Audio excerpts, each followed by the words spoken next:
credit as you possibly could when he said if he had bypassed football and just played basketball, Mike, he said he would have been a lottery pick. That's really saying a mouthful. Mike Godfrey, as usual, joins us on the telecast. Mike, I'm glad we got the young man on because I think he's unappreciated. He comes from an offense and also from a coaching staff. They're not looking for one star player.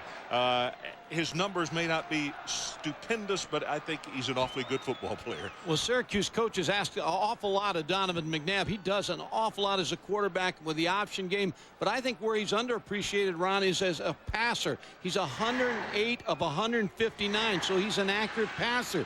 Last year against West Virginia, see him on a scramble. He'll find his receiver. Good, strong throw, completes it for a touchdown pass. He's accurate here. He shows you the strength of his arm again and his release. In 3 years, he put up 92 points against West Virginia, so they'd like to see him graduate. Amos Zaraway on many All-American teams as the preseason got started this year.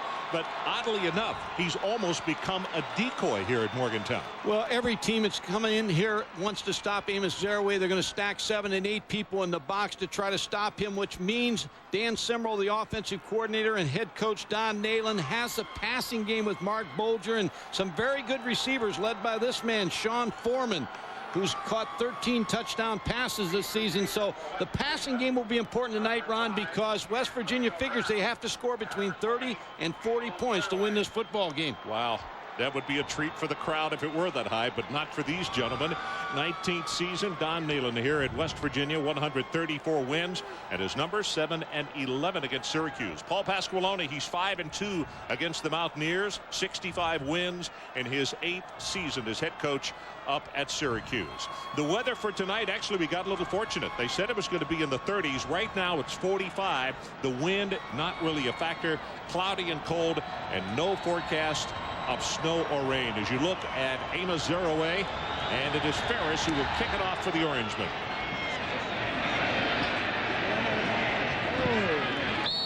Ball goes into the end zone as we waited for it to go out of bounds, and let's check in with Adrian Karsten. Adrian? Well, Ron, on Monday, following the loss to Virginia Tech, the West Virginia senior captors called a meeting, players only. For 15 minutes, Sean Foreman did a lot of the talking about the fact that maybe a loss doesn't disgust his team as much as it used to or as much as it should. There's talk about effort or lack of it in practice. And finally, he said that when you come in here against a team that we do honestly hate, then we've got to make a difference. In the first 15 minutes, Ron, he said, you're going to find out how significant that 15 minutes was on Monday.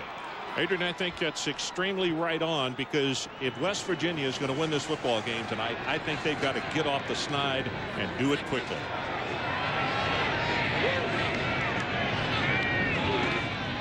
Bolger going to throw on first down. Right over the middle. Got his man. That's Beck, the tight end. Out to the 40-yard line. Good for 20. Here are the lineups offensively. Bolger at quarterback, Zaraway, and the fullback is Anthony Green. At times, Green will be out, though, and we'll see as many as 4 wide receivers. This is the way they line up out there. Beck, the tight end, who just got the pass. Saunders, Foreman, and Corey Ivy. We will see those 3 for sure. And up front, DeGros and Pukinas, very good offensive linemen, and both are academic All-Americans.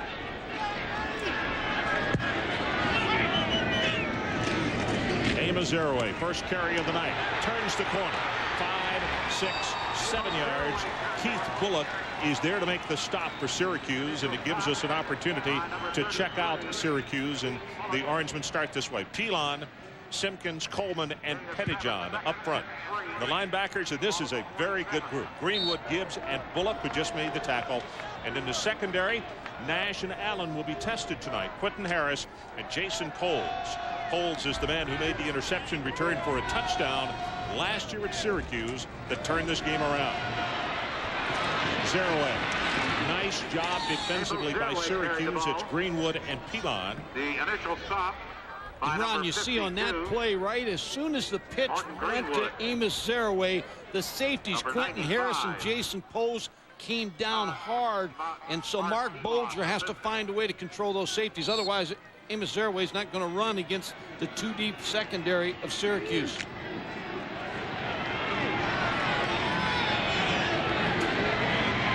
Third down on the line to make. They need to take it to the 50.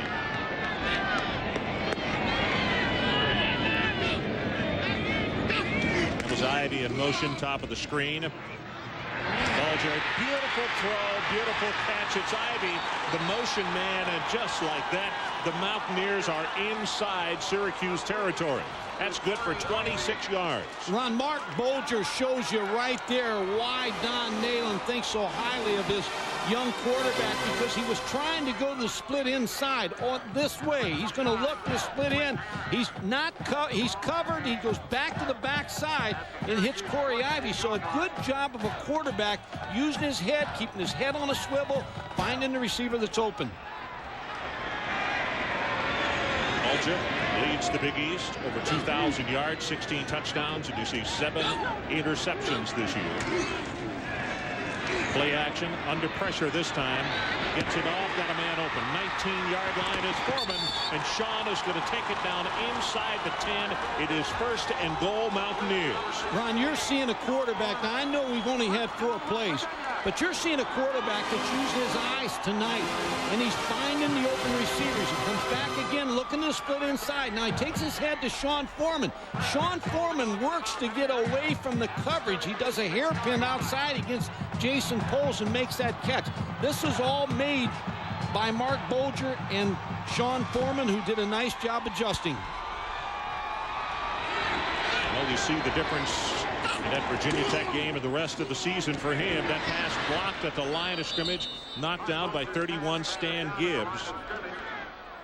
Stan Gibbs with a nice job because Sean Foreman was open again. Stan Gibbs with his hands up deflected the ball of Mark Bulger. But I am really impressed with Mark Bulger's start here, because he has his head on a swivel, finding open receivers and doing it quickly, Ron. 3 of 4, 68 yards for Bulger to open the ball game. 2nd down and goal.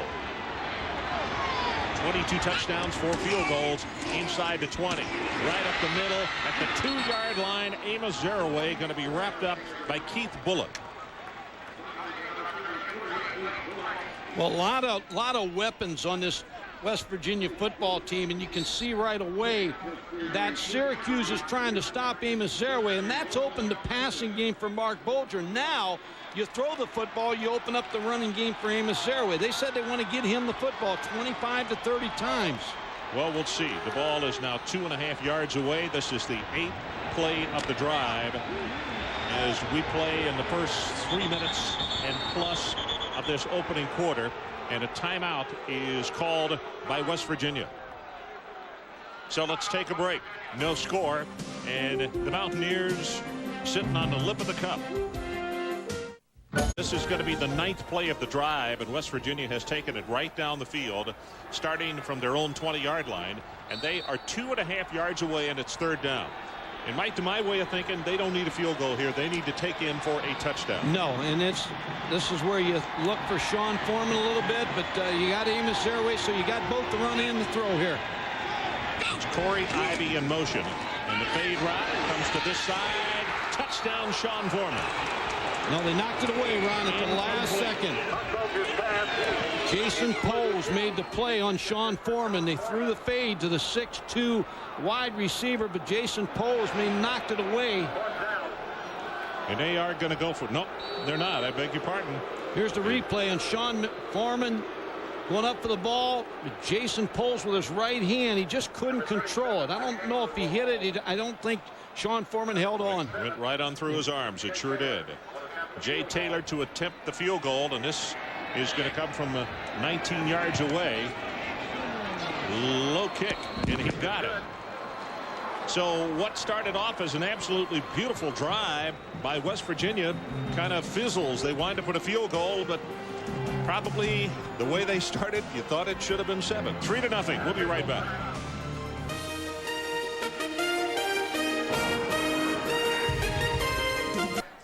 And you look at the numbers on the drive. 9 plays, 78 yards, 3:19 off the clock. Taylor with the field goal. And so very close to scoring the touchdown. In fact, I thought he had caught it, looked back down. When he came down and hit, he just really never had the football. Kind of slipped right through his body. Maybe the right hand of Jason Poles bothered him. But when he hit the ground, it came out. Oliger to kick it off. And number Kyle McIntosh waits at the 17. And Tosh is going to take it out to around the 29-yard line. And let's check with Chris Fowler. Chris? Well, Rob, with the Buckeyes losing, an opportunity for UCLA to move up into Fiesta Bowl position, but they're getting a battle in Corvallis from the Beavers after a Deshaun Foster run put the Bruins up 10-0. This is Jason Dandridge through a huge hole. Beavers cut it to 10-7 as they approach halftime. We'll keep you posted on this one. Back to Morgantown.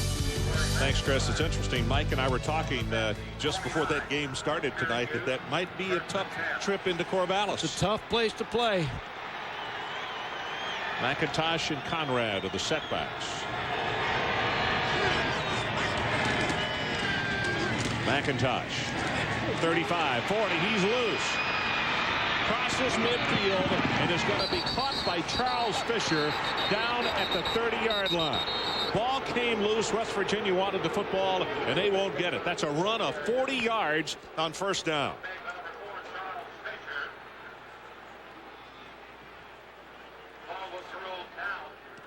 Kyle McIntosh is going to run a counter off the wishbone set. Back to the left side, and he breaks through, gets nice blocking from Kernan and Bowen and Benowitz, and breaks into the secondary. Charles Fisher tries to strip him of the football. Ooh, he did. And he did. He did strip him of the football. But he's not going to get it. No, he's not going to get it. Anyway, it's a 40-yard run from scrimmage. Visitor sideline. First of the game. Well, that's early. The warning. So Paul Pasqualoni has to back his team up on that sidelines.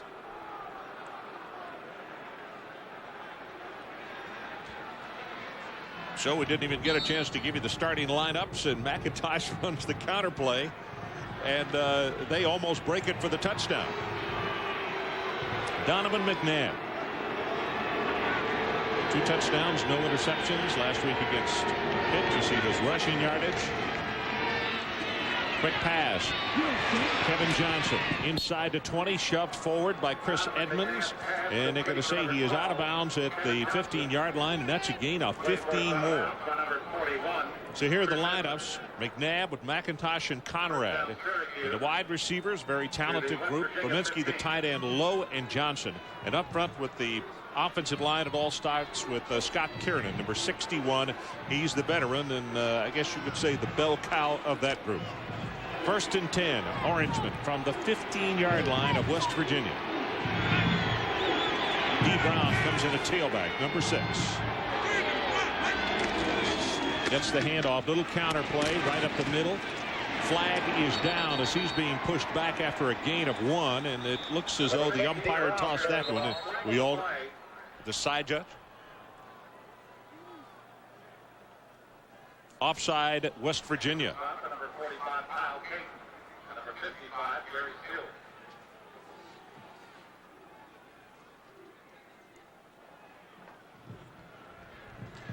Defensively for West Virginia,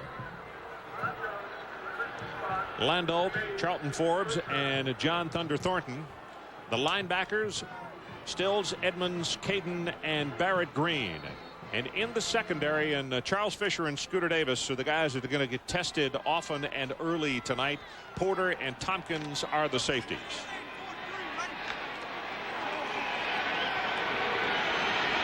McIntosh checks back into the lineup, the tailback, number 28. They give it to him right up the middle, down to the 5-yard line, and he fights his way very close to the 3. Well, you made the point. When West Virginia came down here, you can't settle for 3 against this Syracuse offensive football team. They're averaging 44 points a game, and when we talked to Mark Bolger, the quarterback, and Danny Simrel, the offensive coordinator, and Don Nalen, they all said it's going to take 30 to 40 points by our offense to win this football game. So they expect a high-scoring shootout. Look at the numbers on Syracuse this year, inside the 20. 26 touchdowns and 5 field goals. 31 of 34. Pretty darn good efficiency. Boy, D. Brown gets hit, and he is really attacked hard at the line of scrimmage. 23, Scooter Davis, one of the first men to come up, along with John Thornton. on the tackle for West Virginia. Ron, here's where Syracuse has been efficient down here, as you mentioned, with the numbers. They use their tight ends very well down here inside the 10-yard line. But Donovan McNabb's so active. He can run the option. He can sprint out. Conrad's a good pass receiver. They just got so many weapons inside the 10-yard line. Second and goal, and again they go with the wishbone set. McNabb down the line. He'll turn it up and he'll score.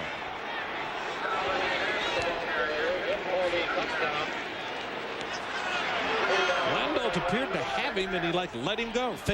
The fake. He faked him out when he faked the ball like he was going to pitch it. But that's the problem when you get inside the 5-yard line defending Syracuse. You've got a quarterback that can run the option, and he may be the best running back as he comes down. Watch him move right here. He fakes the ball. And Charles Fisher, I think, also, Landau, both of them ran took right the in fake. front of him. All he had to do was fall down in front of him. Wow. Nate Trout with the extra point, and he's got it. So 9 minutes and 12 seconds left to play, opening quarter, and Syracuse shows us why they are undefeated in conference play and challenging to make it to the BCS. Now we look at Donovan McNabb on the sidelines, and interestingly enough, Mike on 2 carries had 47 yards, 40 on the first carry and then 7 on the second. So they only threw 1 time on that drive. Everything else came off the run. 5 plays, 71 yards as you look at McIntosh. And said yesterday as I was visiting with both he and with Rob Conrad, I said, he is so tiny standing next to you in the backfield. He said, you do not have any idea how strong that little guy is. And tremendous he is leg fast. strength. 4 touchdowns this year, leading rusher on this football team. Amos Zaraway back deep. And he's going to get a chance to return a short kick from the 11. Brown, I beg your pardon, Anthony Brown is going to take it 30 and now out to the 35-yard line. Well, coming up on Tuesday night, ESPN's Emmy Award-winning series, Outside the Lines. Be sure and join Bob Lee as he takes you inside the Andro debate. Anyone can buy these legal supplements over the counter, but does it help? Can it harm, or is it all just hype? Find out on Tuesday, 7:30 Eastern, right here on ESPN. Ron, now the pace is set. Mark Bolger has to match Donovan McNabb. They have to have another drive right here. Well, they had a great-looking drive to open the game. Pitch it back to Zaraway, and he'll take it for a couple, and then he heads back the other direction. And let's check in again with Chris Fowler. Chris? Brought up in Corvallis after the Beavers got within 3 of UCLA. The Bruins struck back instantly. Cade McNown to Ryan Neufeld, who tight ropes down the sideline. 17-7 is the lead as they approach halftime. Florida State, one of the top 5 teams that won impressively 4 interceptions against Virginia. They can clinch the conference next week, guys. Chris, interesting. Florida State scored 24 unanswered points in that ballgame. It was close at 21-14, and then zoom, they were gone. Zaraway, big opening, has 5, has 10, counted off at 11 yards. Jason Poles comes over to make the tackle as Zaraway breaks it big, and it's Simpkins who also tripped him up. Run a good hard run by Amos Zaraway up inside. High tailback, he gets a good block up inside by his offensive lineman. Breaks into the secondary. Now the safeties didn't feel as fast on that play. Jason Poles waited for him in the secondary and made that tackle. Zaraway now 5 carries for 22 yards. As Mike said in the open, he is a marked man after that great freshman year that he had. Fumbles the ball, recovered by Syracuse, Jason Poles. But the flag that is down is because Syracuse jumped offside. Mark Bolger did a nice job with the cadence, and I think he drew off Syracuse.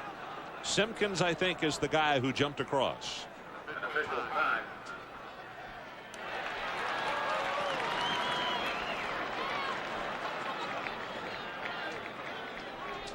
Mark Bolger with his starting count, he draws 2 Syracuse players.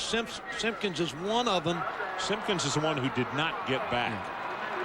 Looked like they had a blitz on, and they were very active, and looked like they were going to come on Mark Bolger. So it's going to be a first down and 5, 7-3 if you have just joined us. Mountaineers took the opening kickoff, drove right down the field, and then it stalled at the 2.5-yard line. And then Syracuse took the ball and just put it in the end zone. McNabb finishing it off with an option play for a touchdown. Bulger off in the flat. This is Zeraway. Nice move. Going to take it to the 41-yard line. It's Stan Gibbs. He had him going one way, and then he turned him around and had him going the other. Ron, on that play, Mark Bulger is trying to affect the two safeties, deep safeties. They're trying to get them off of Amos Zeraway. You're going to watch the routes here. Here's the two safeties. Now, all of a sudden, he wants to control them with a deep route back in here. But he doesn't have that, so he comes off to Amos Zeraway. Good safe throw. After the catch, picks up more yardage till Stan Gibbs makes the tackle. 4 of 6 for 77 yards for him as Zeraway still twisting and moving. Going to take it inside the 40 to the 38-yard line. Bullock and Gibbs combining in the stop. Well, we talked about Syracuse averaging 44 points a game. West Virginia averaged 32 points a game. So they're a very potent offensive football team with a lot of weapons, starting with Amos Zeraway. But Mark Bulger is the guy that makes it go because he's had the big year. He's 160 at 240, 16 touchdowns, 7 interceptions.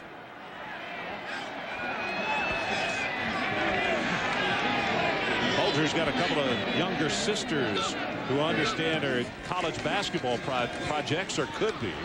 Gets this one away, got him open inside the 15. It's Corey Ivy. And let's see, they're going to spot him down at the 10-yard line. 1st and goal, West Virginia. Mark Bulger's reading everything right now. He finds Corey Ivy on a corner route against too deep coverage again. Safety sitting back on the hash, and he can't get over to where Ivy's making the catch. Will Allen finally makes the tackle, but again, the right throw from Mark Bulger. Now they're going to spot him just outside the 10, Mike, so he can pick up the first down. As you see the numbers, 103 yards, 5 of 7. And the ball is at the 11-yard line.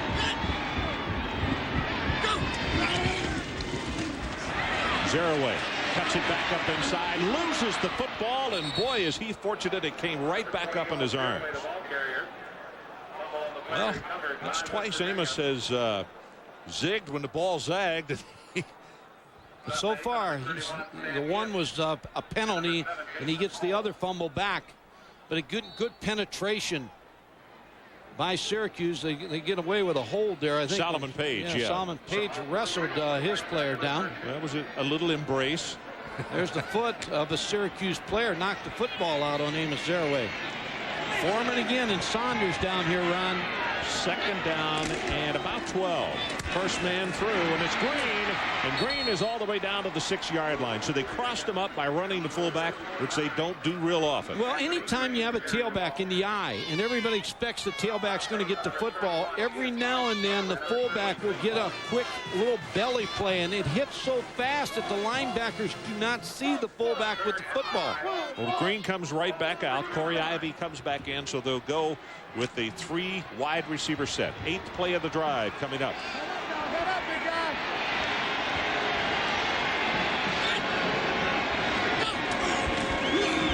Here comes the blitz. Gets his pass away, and Foreman was interfered with. Going to call it on Phil Nash. Looked like it was going to be a little hairpin on the outside where you down curl and then head to the sideline, and Phil Nash grabbed a hold of Sean Foreman, wouldn't let him go outside. Stating his case.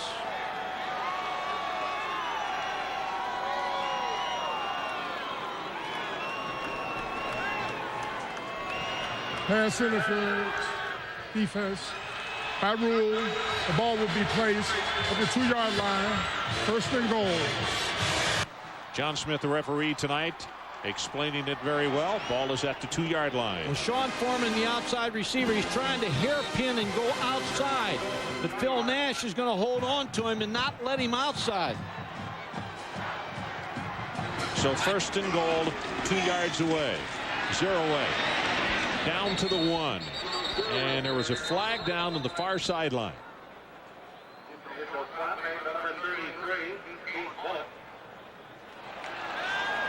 Move it down to the 1-yard line. Syracuse offside. Well, you like offense? This is the kind of game it's going to be tonight. Well, it's going to get a little colder tonight, so it's great. I mean, everybody can watch these two clubs go up and down the field. Prior to the snap, half the distance will place the ball at the 1-yard line. First and goal. Third penalty against the Orangemen. 3 for 10 yards, 1 against West Virginia for 5. Under 5 minutes to go in his opening quarter. Eric DeGrow comes out over the football. As you look into the eyes of Jason Poles. Now, he had an interception last year when West Virginia was driving to score. They turned the game around, but not this time. Anthony Green pushes it in the end zone, and the Mountaineers go on top. Page and Dunnigan with the paving blocks on the left side. Yeah, it's a good offensive line, Ron. Eric DeGrow, the center, Pokinas, the right guard, Holland, the right tackle, and as you said, Dunnigan and Solomon Page on the left side just knocked the Syracuse lineman off the ball for Anthony Green. Taylor with the extra point attempt. He's got it. So let's take a break. 4:25 left. Opening quarter. And our new score, the Mountaineers of West Virginia 10 and Syracuse 7. You watch the movement on the left side of the offensive line, and a nice job by the tight end, too, Becht. And Anthony Green just blew it in the end zone. Boy, nice job. Well, that's 2 outstanding drives that West Virginia has had. And as we mentioned, the first one stalled, and they probably feel as though they should have had a touchdown on that one as well. And Ron, Mark Bolger, and I keep saying it, he's doing such a good job of finding the open receiver, reading the safeties of Syracuse, going the opposite of where he needs to go, and he's just been on fire here in the first half. College basketball coming up on Tuesday night at ESPN2. The Coaches versus Cancer Icon Classic from Madison Square Garden in New York City. Illinois will meet Wake Forest at 6:30 Eastern, followed by Temple against Georgetown. A look at the ESPN USA Today top 10 poll, and it is Duke, followed by Stanford, UConn.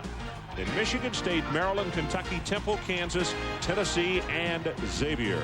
And for Syracuse, they're number 20. John Oliger to kick it off for the Mountaineers. What West Virginia's trying to do on the kickoff, just punch it high and pin them into a certain side of the football field. McIntosh for the 26, fumbled the ball.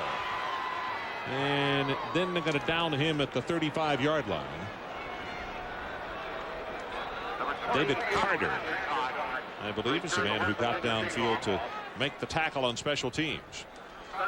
You know, what has happened with West Virginia in this game in the early going has to be good for this football team, because they have been a little bit down since losing 2 in a row, and a little backbiting, a little finger pointing, Mike. Now, when you lose 2 in a row, you start to search a little bit, and sometimes you start pointing fingers and instead of taking the blame on yourself. So this ball club had a lot of talking to do this week, but it looks like it's helped. McNabb goes under center with a first down at the 35.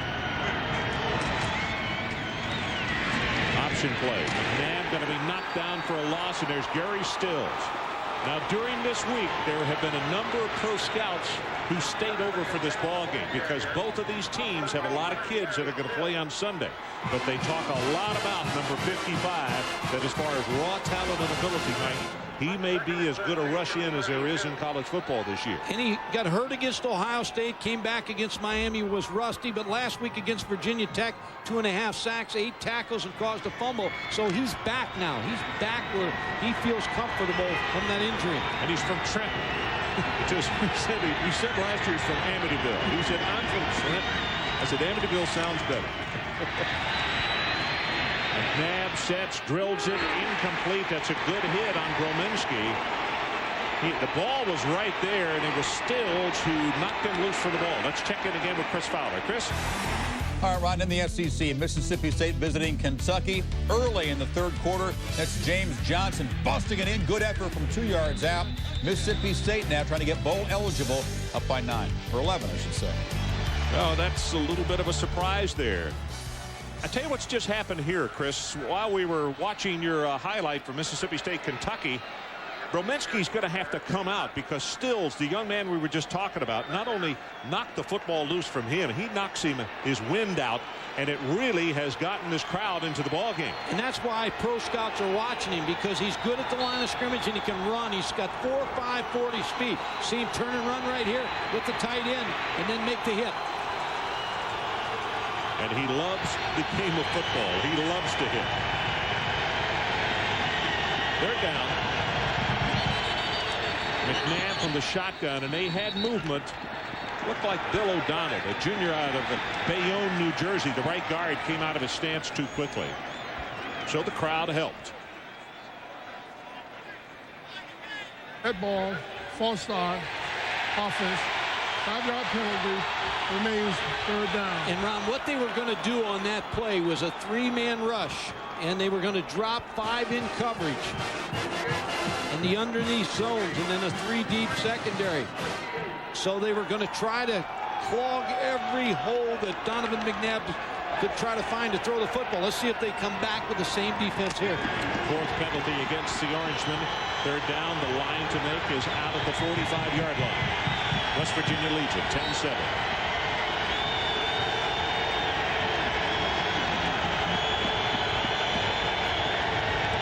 Well, they fake the blitz and come off of it. McNabb's going to run. Now he's going to throw. And he can't. Kevin Johnson had put his arms out. He got pushed out of bounds. Knowing he was not eligible, he just stopped his attempt to go for the football. And Amos Saraway's over there pointing on the sideline to him that he went out of bounds. But a good job by Steve Dunlap, the defensive coordinator. 3-man rush and dropping the other 8 players trying to clog up the throwing lanes. Anthony Brown is going back deep. They have been searching as Duncan sets the punt.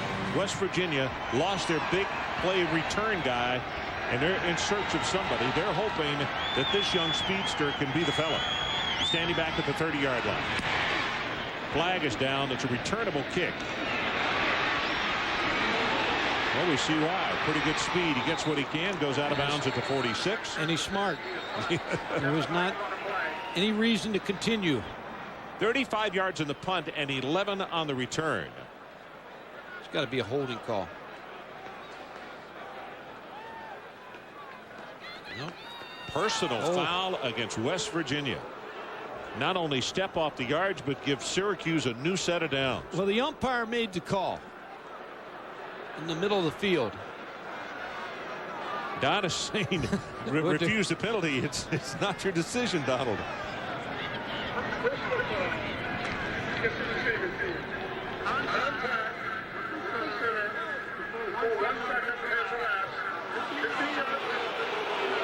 We do not get to see that often, but the rule went in 2 years ago that you cannot hit the center. There has to be a full second count, and they made contact with him before. Obviously, they hit him immediately. Boy, you cannot give Syracuse this opportunity. Now, since that rule has gone in, I believe this is the first time I've seen it called. That's exactly what I said, Mike, that this is the first time I can remember that we've seen it.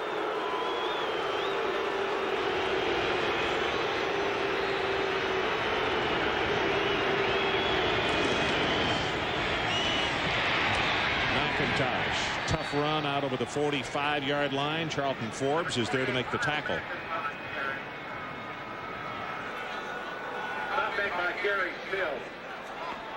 Let's take a look at the center right here. He's getting hit, I believe, by 2 West Virginia players. There comes the flag right here from the umpire. And it was the guy on the left side, not the fellow in the stand-up position, that hit him before 1 count went by. That's the reason the flag was thrown.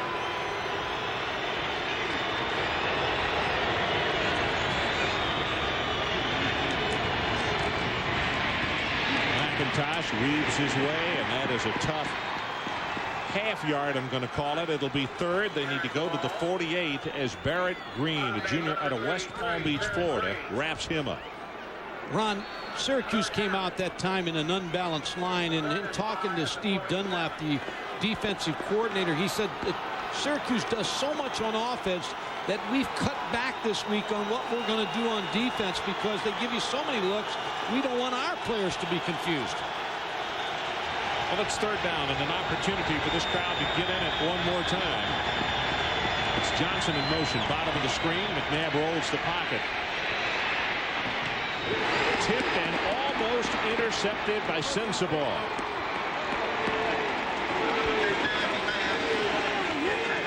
Landolt putting a lot of pressure on Donovan McNabb. Ron, this play is really a pick play for Syracuse. Everything goes inside. Watch Kevin Johnson, the outside receiver, what he does right here. He's going to pick the linebacker from West Virginia to try to get the tight end across. Brominski, but well covered by West Virginia.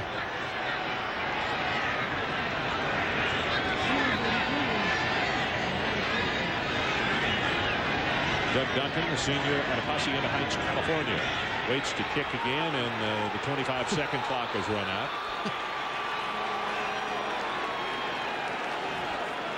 Yeah, he's got the breeze to his back, and this is really not going to be a do-or-die situation. Well, you talked about the meeting. Perlo Bastine, number 3, he's standing up, pointing to the clock and telling the umpire that it's a penalty on that play. West Virginia is fired up. They've taken this on as a challenge tonight.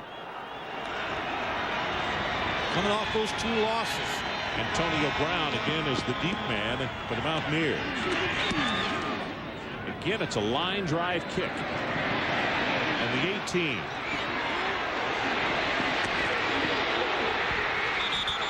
Stepped out of bounds just as he crossed the 35-yard line, and then he got hit.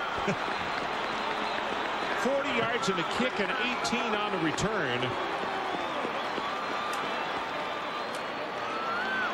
Good block by Perlo Bastine, number 3.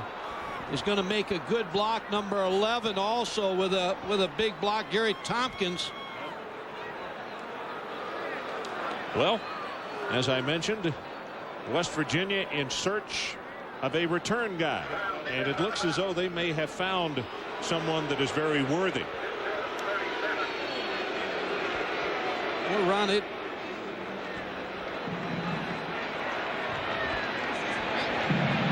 It's a nice run back. Well blocked on the punt return.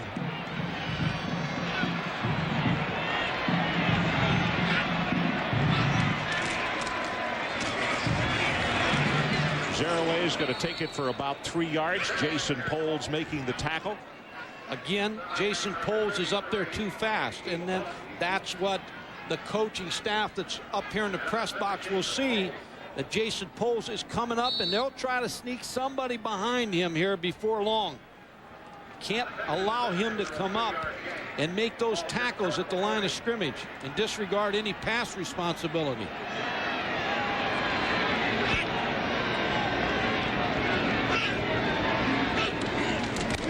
Saunders in motion, quick pass out to him, and they say incomplete. Now and let's check it again with Chris Fowler. Ron, the Aggies and the Sooners in the rain and mist at Kyle Field. Brandon Stewart starting in place of the nicked-up Randy McCown. He'll look for and find Chris Cole, who makes a nice catch, escapes the defender. 13-zip Aggies over OU. Back to Morgantown. Our score 10-7 West Virginia with 50 seconds left to play in the third quarter.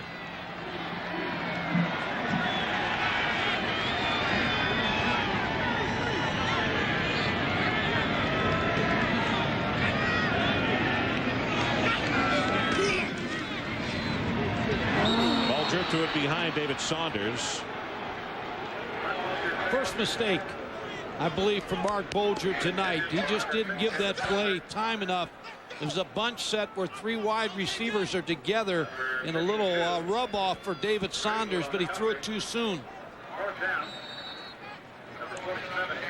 Kevin Johnson is the deep man as Jay Taylor stands back to punt at the 25.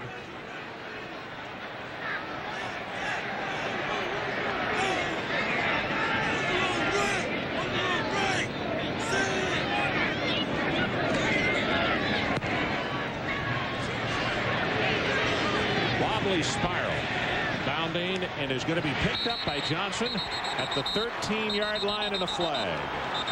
going to be delay of game. Did he make the fair catch signal? Obviously he did, Mike, because the minute he took a step forward, the whistle was blown and the flag was thrown. As you can see, the Mountaineers have a player who is injured. Jerry Porter. It is. Sorry. Jerry Porter. Like he was surprised that he didn't run with the football. Tried to stop. I don't know that that's a fair catch signal. What he's trying to do, I think what he tried to do was get everybody away by using his hands. Kevin Johnson here, he's not fair catching the football. He's trying to tell everybody to get away from the football. And the official took penalty. I think you're right, but the official took it as a fair catch, and that's the reason he blew the whistle and threw the flag immediately. So as the meeting continues, let's see if they overrule the flag. The ball has been placed dead at the 13. We have delay of game, receiving team. Receiver signals and then runs the ball. 5-yard penalty, 1st and 10. Well, you'd like your punt returners to make a verbal call, and then I've said this week after week, the call that everybody uses is just the word Peter to get away from the ball. But he didn't make a fair catch signal. He was using his hands to try to and yelling at the same time. You know, and Paul is arguing that he's not wrong, but what the officials I think are saying, Mike, is that the people covering the punt don't have time to stop and ask for an interpretation. If they break down and quit and he goes 90 for a touchdown, then you're in a world of hurt. D. Brown stacked up at the 10-yard line. Edmonds is there, and it's very obvious that West Virginia has gotten even more fired up after that touchdown. But going back to that signal, everybody teaches the hand over the head. So I think Kevin Johnson felt like he was well within the rules to make that signal. He's the go-to receiver for Donovan McNabb since Quentin Spotwood's injury in the Cincinnati game. And losing Spotwood is huge to Syracuse because he's a touchdown looking for a place to happen at any time. That is the end of the first quarter. So as a change ends of the field, we take a break. West Virginia 10 and Syracuse 7.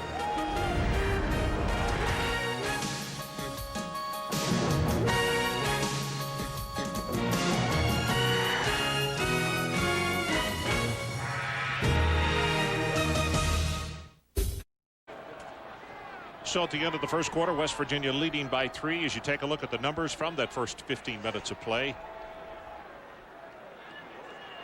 103 yards in passing, 34 rushing for West Virginia. Off to a very good start. 137 total yards for the quarter. And Ron, you watch that 16 yards in Syracuse pass offense grow here real soon. From the 10.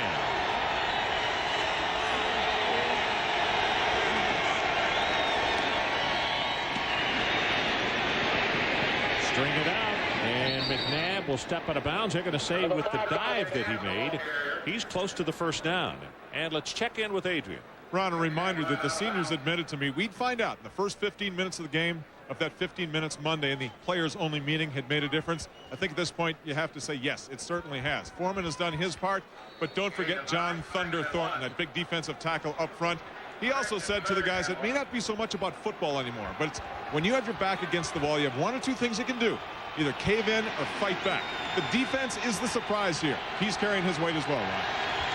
Well, he's an outstanding young man off the football field as well, Adrian. And another one of those players that all those scouts are looking at here tonight. Number 96, senior out of Philadelphia. Pitch back to D. Brown. Going to be pushed out of bounds by Barrett Green. Boy, Barrett Green with a good play to stop this first down attempt by Syracuse. Syracuse is going to move the tight end, and that moves the entire defense for West Virginia. But Donovan McNabb, to take advantage of that, has to go a little bit faster on the starting count. But West Virginia lines up. There's 3 guys that line up the tight end. The other 3 guys line up away from the tight end. Doug Duncan. Antonio Brown is back deep again, and Duncan's kicks have been line drives so far. This one a good coverage kick, very high, and his deepest one goes over Brown's head. He misjudged it, and now a huge AstroTurf bounce. It's going to go all the way down to the 21-yard line.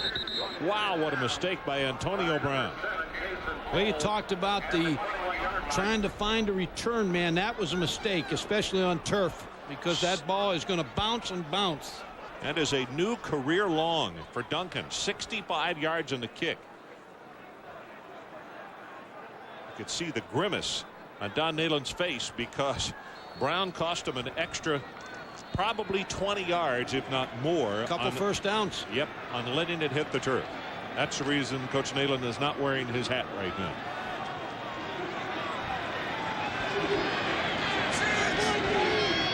Zero away, the only setback.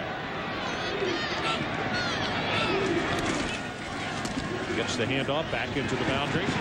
He's going to pick up about 5, maybe 6 yards. Bullock pushes him out of bounds. And Chris Fowler, what do you have for us? Well, Ron, over on the deuce, Kentucky's deuce is getting loose here. Tim Couch to Kevin Coleman.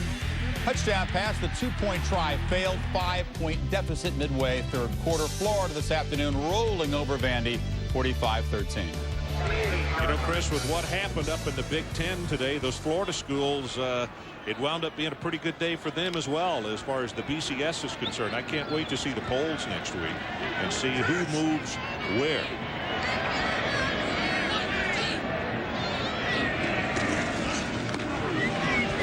Jaraway. Boy, that is a nice job. I don't know, but it's Poles, I think, who came charging up along with Keith Bullock to submarine that play, take the blocker out, and now it's going to be third down at about 3.5 yards. Well, you remember last year's Syracuse defense, Tabucky Jones and Donovan Darius. They were the two safeties.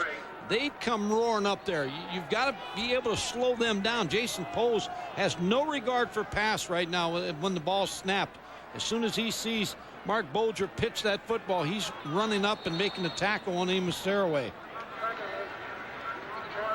Well, West Virginia just called a timeout. It looks like Eric DeCrow was injured and came off the field at the last moment. The starting center, the senior out of Huron, Ohio.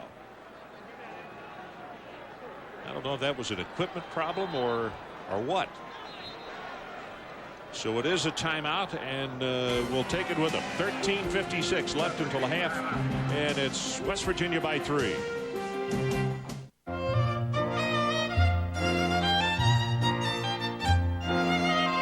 Do rich people have more friends than the rest of us?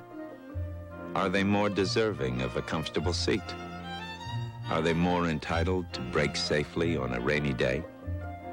Are we the only car company that doesn't think so? Century by Buick. Full of amenities for under $20,000. Loaded for under $24,000. Century by Buick. A luxury car for everyone. Croft, for your latest assignment, you'll be going to some new places. South Pacific, Antarctica, and you'll be getting some new toys, Gunther. This is the new rocket launcher, a girl's best friend. We've been watching you. Your work is very impressive. Tier 3 from Eidos Interactive. Oh, and one other thing. New outfits. PlayStation. Okay, buddy, let's see what you got. You're on. How about the loser pays the other's phone bill? It depends. Have you been dialing 10-10-321? You know it. 10-10-321 saves over AT&T on every call. What better way to keep in touch? Yep, great for all those quick calls to Mount Ruth. And saves me big time on those long ones to Grammy and Phoenix. 50% off calls over 20 minutes. I hear you. Just dial 10-10-321, then 1 and the number. It's the only way to do long distance. Correction, my man. Oh! That's the way you do long distance. 10-10-321. ESPN's presentation of college football is brought to you by Priority Mail from the U.S. Postal Service. And by 10-10-321. Just dial it and save up to 50%.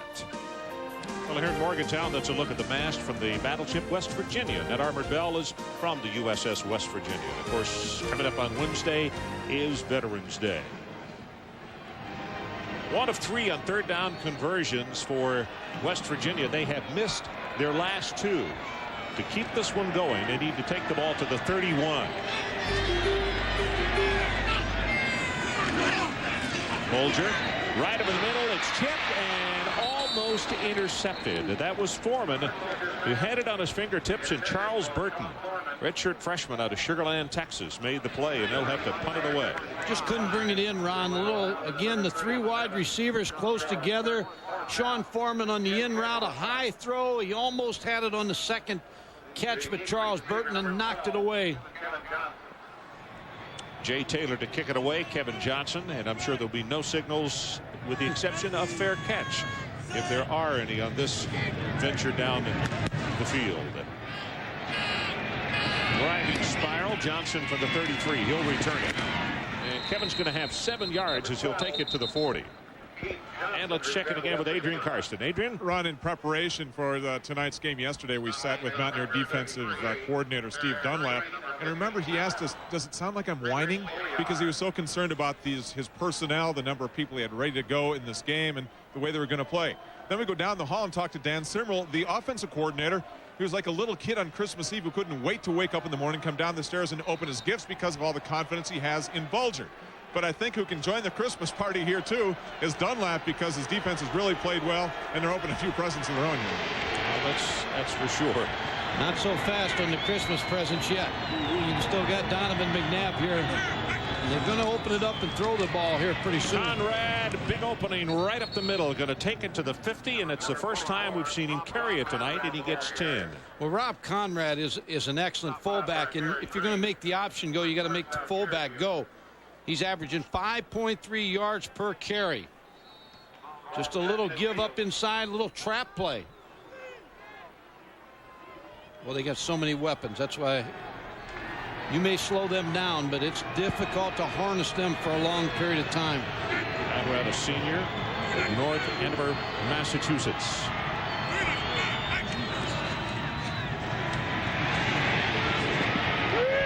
McNabb throws it off his back foot and just out of bounds. He was looking for Maurice Jackson, who is a speedster, sophomore from Rochester.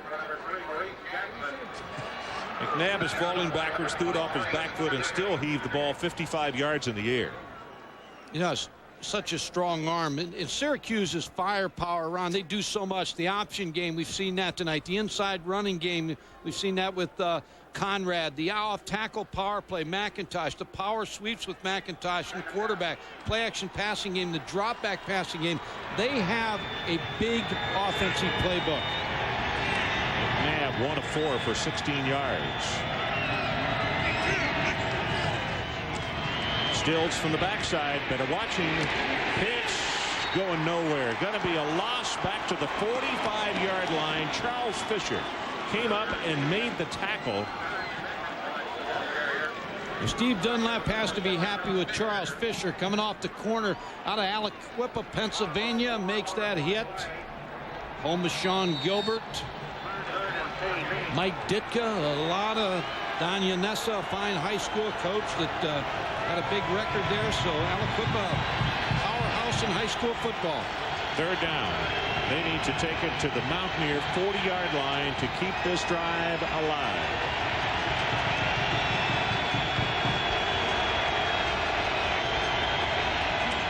Donovan McNabb sets in the pocket. Ball still in his hands. And he's going to be sacked way back at the 37-yard line.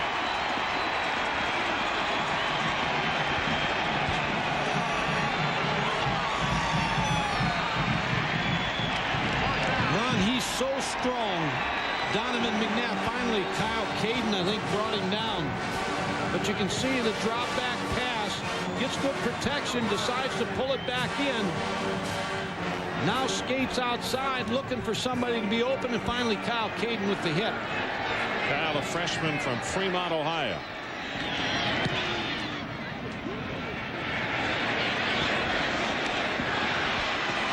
Brown from the 20.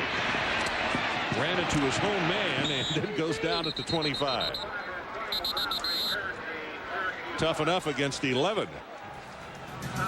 11:27 left until halftime. 43 yards in the kick and 5 on the return.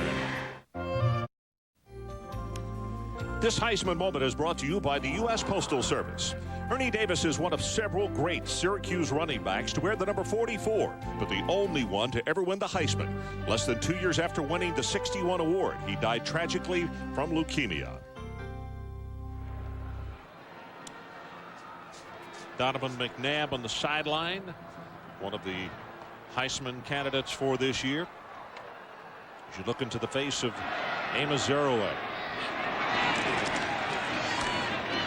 Play action. Bulger in trouble. Gonna be sacked, and it's Duke Pettijohn. Sophomore comes in to make the tackle. That ball came loose, I believe. Duke Pettijohn came into this ball game with 6 tackles for losses. Going to come off the block and make the hit, and the ball did come loose. Solomon Page, I believe, got on it. Solomon Page recovers it. It's at the 22-yard line, so it's going to be second down and about 12 and a half.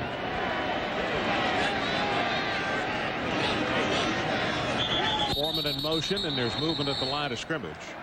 Steve Ford is the man they jumped on. Undoubtedly, he was in motion. Dead ball, false start, offense, 5-yard penalty, remains second down.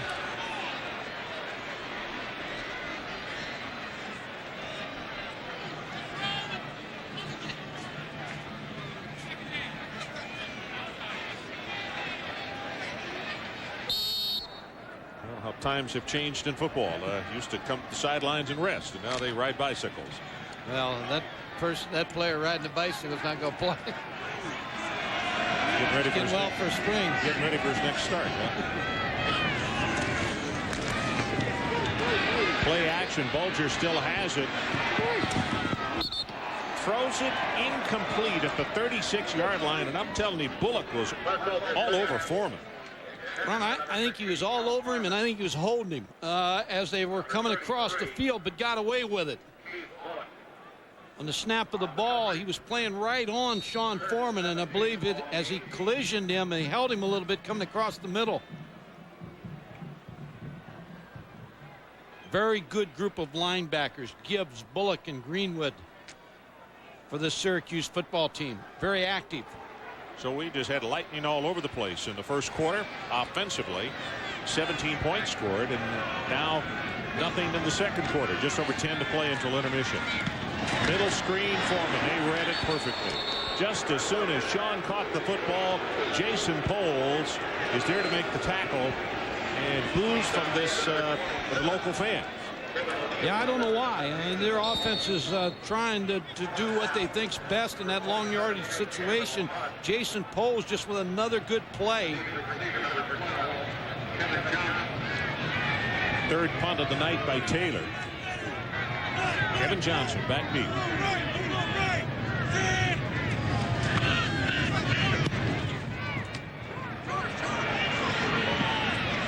Well, very short. That one goes out of bounds around midfield. They're going to say at the 48-yard line. Well, our lineup next week on ESPN, College Game Day at 11 Eastern, followed by our noon Big Ten games. Undefeated Wisconsin at the Big House to take on Michigan, while Northwestern is at Penn State over on the Deuce. Then in the evening, we'll have one of the key ACC games for you, and it's Georgia-Auburn at 7:30, our ESPN primetime game. And over on the Deuce, a big one from the Big East. Virginia Tech squares off against Syracuse at 8 o'clock. Ron, one thing I'm shocked at right here, Syracuse has been held to 16 yards passing. This is Conrad, who fights his way down to the 45-yard line, and I'm a little surprised it's only the second time we've seen him carry the football. Now, they've got so many weapons that Donovan McNabb has been the center of the offense in the first quarter. But you look at that 16 yards passing, that's got to change. Kevin Johnson's a very, very solid wide receiver. We've already seen Maurice Jackson, a very talented young player, speed merchant, but that's going to change here. McIntosh. Little stutter steps at the 45, and then the stuttering ends as Caden is there to make the tackle on him, and it's going to be third down. So it was a game of offense in the first quarter, and it's turned into a game of defense for both teams here in the second. Well, Kyle Caden's a young linebacker. You talked about him being from Fremont, Ohio, St. Joseph's high school. Steve Dunlap, the defensive coordinator, said he's got to learn on the job for us to be a good football team on defense, and he's playing very well tonight. 5 plays, 71 yards on that first drive, and the last 4, 15 plays, and the total of only 8 yards. Third down, McNabb's ball blocked at the line of scrimmage and knocked down, I believe, by Landau. Kevin Landau, senior from Burlington, New Jersey, 6'6", and he made it count then. Well, another series, and again, the 16 yards aren't added to in the passing game in West Virginia. Steve Dunlap and his coaching staff stymieing Donovan McNabb a little bit. Jerry Porter, they make a change. Antonio Brown does not go back deep on this kick. Well, he let that last one hit the turf. Well, I'll tell you what, he'd have to have a motorbike to get on this one right here. It's 9 yards deep into the end zone. Best one that Duncan has kicked all night, and they'll take it at the 20. 44 yards in the punt. We'll be right back.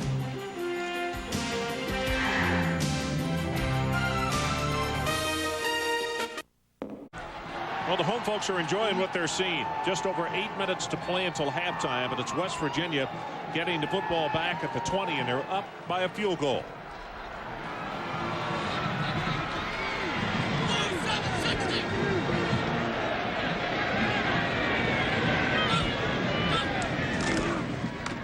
Zeraway, nice job of turning that play back inside. That's going to be Pilon who will make the tackle. But on the outside, the play was turned in just immediately to get help from some friends. Ron, here's what all of a sudden now with the extra wide receiver coming in the game, they're trying to get Syracuse defense to spread out a little bit so that they can find some running room for Amos Zeraway.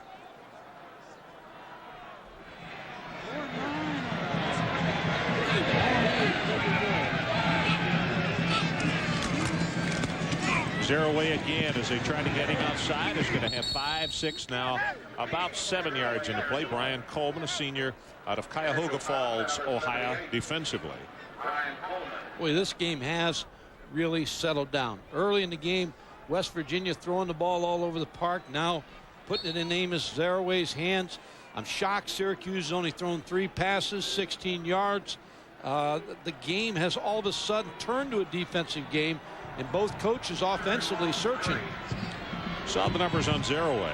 He had a turf toe his first year against these guys, so that cut down his average. And last year he had a little bit of an injury.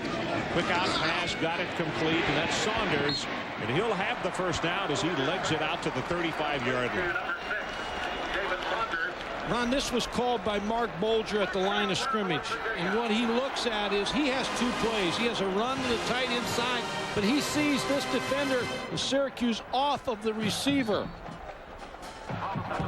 David Saunders. So he's just going to raise up and throw him the quick screen on the outside. Both the other 2 receivers block the outside hip of the Syracuse defenders. In a pretty good gain for David Saunders.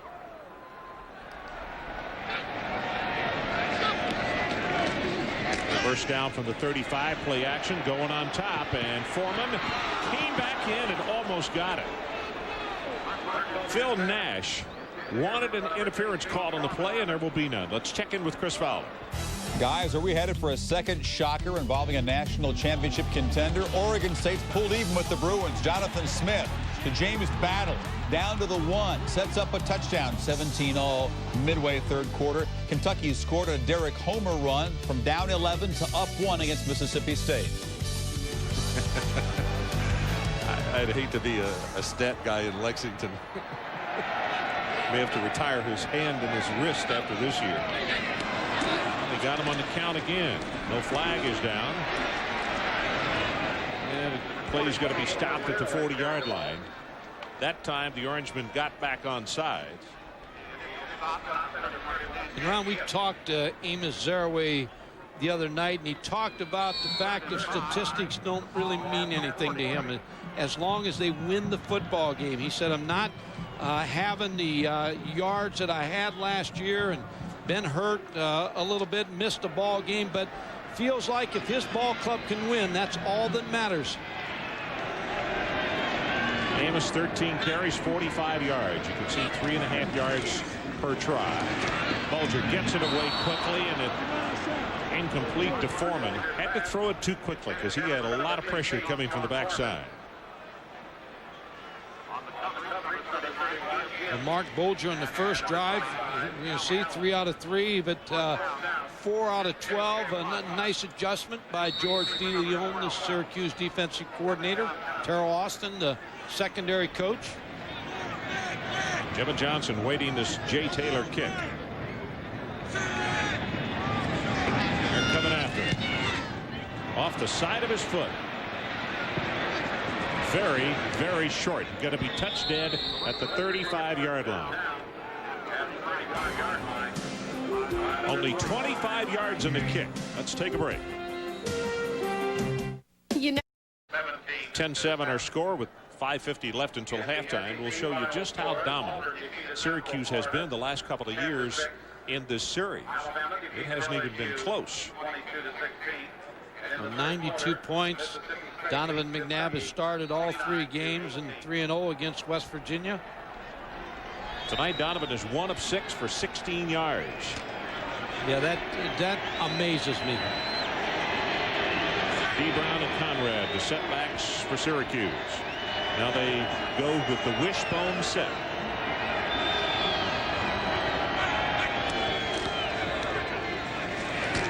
Brown right up the middle will take it across the 40. That's Barrett Green defensively. Adrian Karsten. An element of the Syracuse offense that is missing here, and we need to keep this in mind, is Quentin Spotwood. And Paul Pasqualoni admitted to us the other day that his absence in a game like this really shows up primarily, Ron and Mike, because you don't have a go-to receiver on either side of the field. Granted, just one completed pass for 16 yards. With Spotwood in there, you never know, but at least he is not in the game, and that has to be an advantage for West Virginia. Now this running play as they take the umpire out of the play as well. I don't think they're going to have the first down. Green again defensively, and the official appears to be okay. Kevin Johnson will be the first one to tell you he misses Spotwood as much as anybody because Spotwood drew a lot of double coverage, which meant that Johnson got single coverage. Yeah, and Kevin Johnson, he's going to catch some passes tonight. He's got 37 receptions coming into this game, 6 touchdowns, and all the NFL people are looking at Kevin Johnson. They're going to take him. So he will be an NFL receiver. 0 for 5 on third down conversions. Conrad. Well, he continued to bull his way, and they may have just picked up their first. At first, the line of scrimmage didn't move, and then it did. Landolt is down at the bottom of that pile. And Ron, you're talking about 0 for 5 tonight on third downs. They've been very good this year. 42 of 85 coming into the game, 49% of the time on third down. Well, they just got their first. So they'll keep it going as the clock continues to move now, under 4.5 minutes.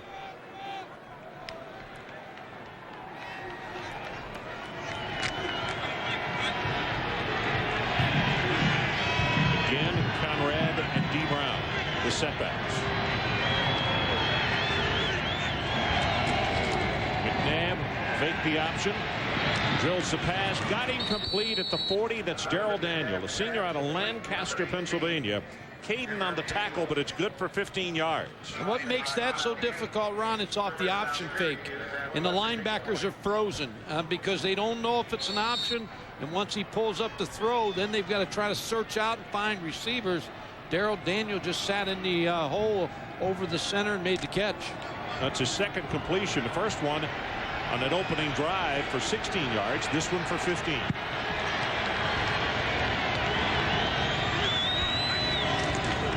Johnson in motion, and Brown going to be hit behind the line by Charles Fisher. Boy, they saw the run coming and came out very quickly off the corner. And the senior from Aliquippa is there to stop him in his tracks. Ron, they brought Kevin Johnson in motion, and Charles Fisher just followed him in. And then the running play of D. Brown came right to him. Watch Kevin Johnson in motion. Now all of a sudden Charles Fisher is outside, and he'll come in and make the play, just ducking inside the pulling guard. It's a nice job. He was on his knees, still got up and made the tackle. 2nd and 11. Stills with pressure. Pass. Got him complete. That's low at the 10, at the 5. Touchdown, Syracuse.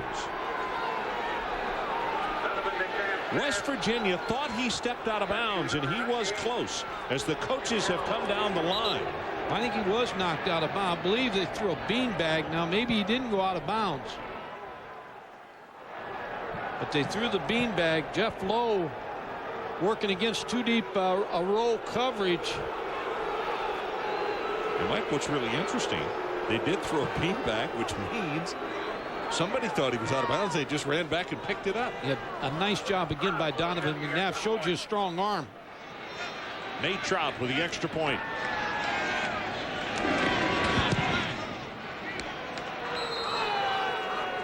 So with 2:55 showing on the clock until halftime, Syracuse goes back on top 14-10, and this crowd is not very happy over the lack of a call on the sideline. But obviously the official didn't see him out. Well, that shows you again how strong and how potent this Syracuse offensive football team is. There's a roll coverage on Jeff Lowe. Makes the catch, and not a very good job by Jerry Porter breaking down and making this tackle.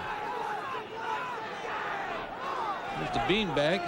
He had been forced out of bounds, and that's the reason they tossed the beanbag. And let's check it again with Chris Fowler. Chris? Ron, this day just continues to get more surprising. Tie game in Corvallis. They give it off to Jason Dandridge. He darts to the end zone. UCLA now down by 7 midway third quarter. Cheering the Ducks up in Corvallis, and for good reason. You don't think the state of Florida is interested in that ball game because that gets them both those teams a little closer. A lot closer, quite frankly. Peter Ferris will kick it off for the Orangemen. And it's Antonio Brown back deep again. But it's going to come over to the other side, and this is Amos Zerowick. Amos is loose. Went hurdling over the man at the 50-yard line and is going to be stopped at the 47. That is a 56-yard return by famous Amos. Good job. Pat Woodcock made the tackle, but a nice job by Amos Zerowick finding and swerving along the line of scrimmage, picking up his blockers, change of direction as he's moving upfield, and there's Woodcock with the tackle. Amos grew up in New York City, was born on the Ivory Coast in Florida. His mom in Africa, I should say. His mom is still there. His father is a professional photographer, and in fact is here for the ball game tonight as Swoop is coming replacing Zerowick on this play. Counter Trey. Here's Swoop. First chance to get a look at him, and he'll take it well back to the line of scrimmage as Gibbs is right there. And Zerowick is an impressive guy, Ron. And his longest run this year, 35 yards. And this West Virginia offensive football team, as defenses try to stop Amos, they're averaging 35 passing attempts, 33 rushing attempts. So, again, he has that feeling. He wants to do what's best for the football team. Everybody here, though, was talking about the absence of the big play by West Virginia, which has always been something they had in their arsenal. That pass intended for Foreman, well overthrown. 2:01, the clock is stopped. 14-10, Syracuse back on top. The Zerowick will come back into the lineup. Really hard not to like this young guy. He always has a smile. Players were really on him the other day. They said he had not had a haircut since last year against Miami. And they wanted to know why he wouldn't shave his head like the rest of them. And he said, well, he was going to get it trimmed before the ball game tonight. So we'll have to get a look at him if he did get coiffed before the ball game tonight when he takes his headgear off. But he was not going to get it shaved. Bulger back on the other side, and there's the completion to Saunders at the 31-yard line. So the Mountaineers putting up some noise here. Gain of 15. We're not to halftime yet, they say. Well, his primary receiver as he comes away from center is on the left side here, and you'll see him as he starts to look to the left side. Now he's looking for a guy down the seam. Now he came back, to David Saunders on the backside. Took the hit, made the completion. A good job, again, head on a swivel by Mark Bolger.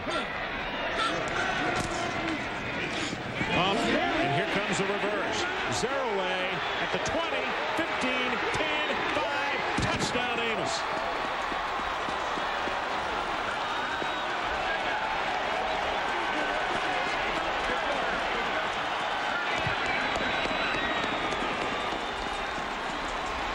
Well, as we mentioned, he's never really killed Syracuse. In fact, he has not had good games, but he has had injuries the first 2 times. But tonight he's healthy, Mike. What set this up, Ron? It was a Statue of Liberty play. The old Statue of Liberty.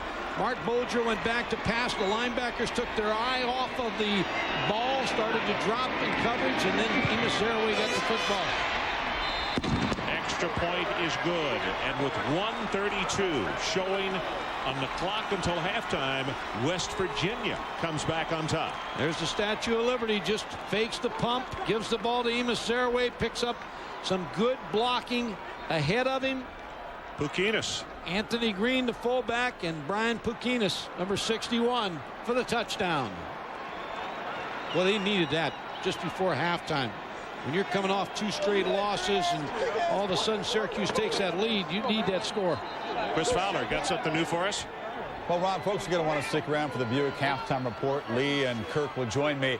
The shake-up Saturday in college football, the shocker in Columbus. Wild finishes all over the place, and the Beavers continue to lead the Bruins. Scores and highlights coming up. All righty, shake-up Saturday is a great way to put it. West Virginia trying to shake up the Big East. Syracuse has Virginia Tech next week, which is huge, and they still have Miami to play, but they're not thinking about that right now, or they had better not be, because the locals are not only putting up a war chant, they've got over 200 yards in the first half, and they have 17 points. Not only was it good play, it was well executed. Well executed, got some separations with the linebackers. Olger to kick it off for West Virginia. McIntosh and Johnson back deep, and they are not deep. They are looking for that high pooch kick, and they get another one. Taken at the 15-yard line by Johnson, and he's loose up the sideline and pushed out of bounds at the 45-yard line. Kevin Johnson returned the kickoff. This week's primetime NFL lineup begins with ESPN Sunday Night Football. Tennessee taking on Tampa Bay at 8:15 Eastern.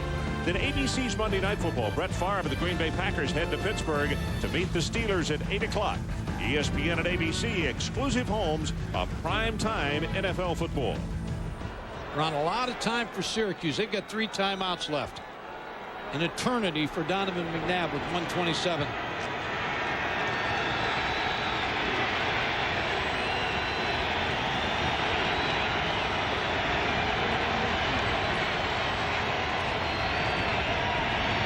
Rolls the pocket, sets, zings the pass, got it, completed, and Kevin Johnson stepped out of bounds as both of the defensive backs gambled, and Johnson came away with it. He's out at the 18.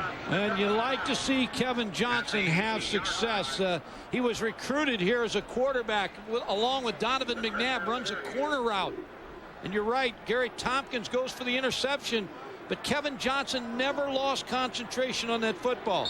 Marvin Harrison worked with him when he switched from quarterback, when he knew he wasn't going to beat out Donovan McNabb. Worked on him on his routes, and Kevin Johnson's turned into a pretty good receiver.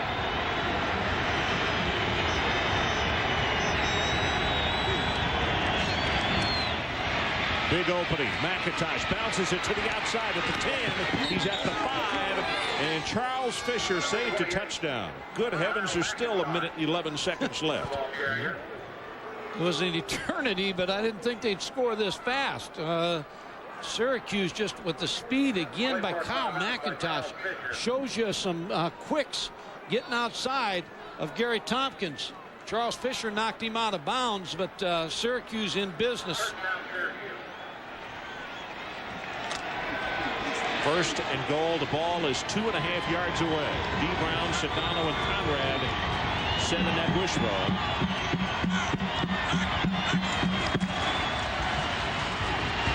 Play action. McNabb going to hold on, and he'll be sacked. Ryan Brady, a junior out of Huntington, New York, got him, number 43. Ron, the primary receiver on that play was going to be Rob Conrad, but also watch the tight end, what he does here, Brominski. He'll block, and now he releases the other side, but he got knocked a little bit. He got banged a little bit. He came open late, but Donovan McNabb was too far outside. The tight end was the second choice. Couldn't get back to him. Wide open. Yeah, Donovan had more than he could say grace over there on the sideline. He couldn't look back at Brominski. He was running for his life. 1:03 until halftime.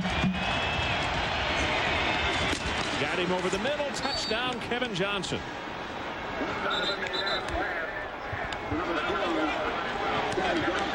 Kevin Johnson has made his presence known here in the second quarter.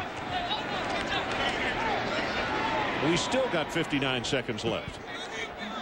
Donovan McNabb's looking for Kevin Johnson on a quick slant. All the way. Makes the catch. Kyle Caden with the hit, but the touchdown. We had offense early and offense late.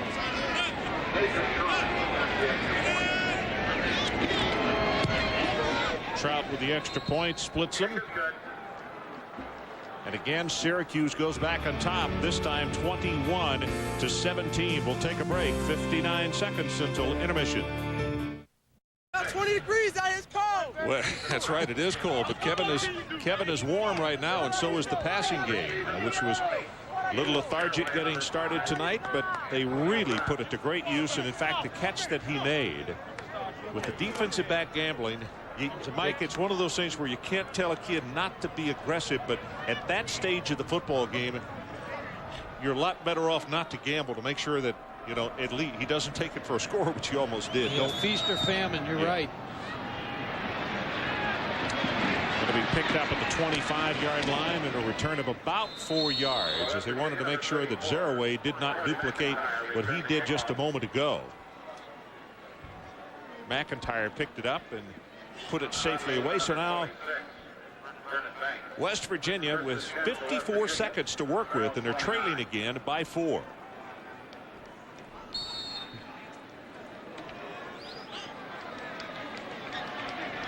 So Bulger comes on. Don Nalen said it, so did his coaches. They thought they were going to have to score 40 points to win this football game tonight.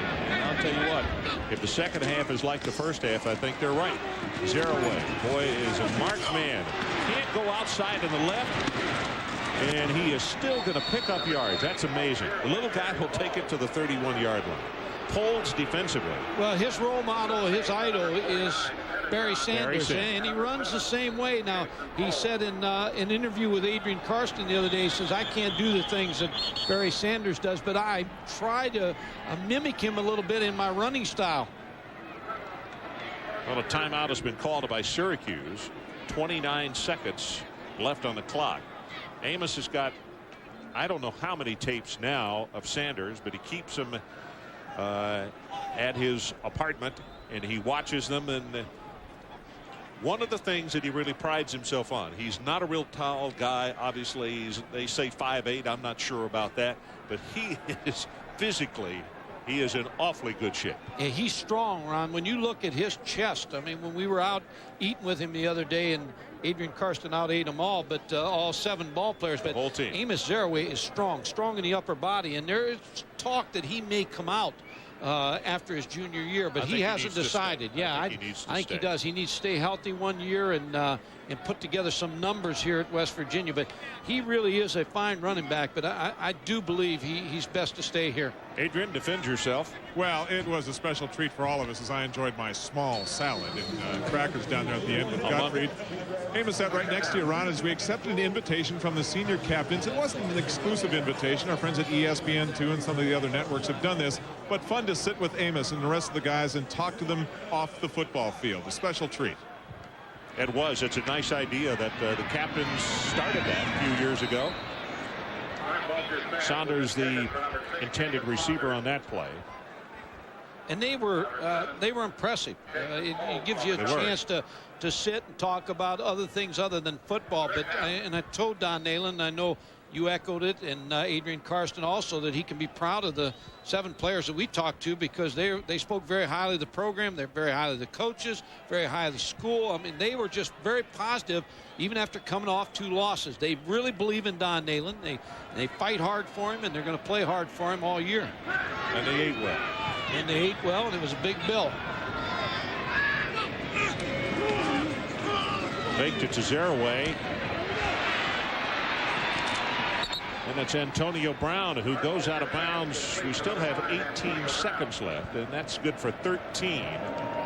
Smart play by Antonio Brown to get out of bounds. They still have 18 seconds, and they've got 1 timeout left.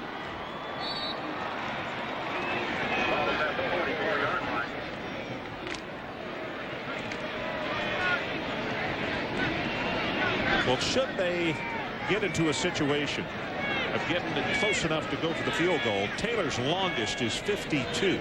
They still got a distance to pick up here. Bulger going to go on top. And Syracuse in the prevent defense, it's picked off, but it was intercepted out of bounds. Ian McIntosh, I believe, number 2. Playing very deep, not letting anything get behind him.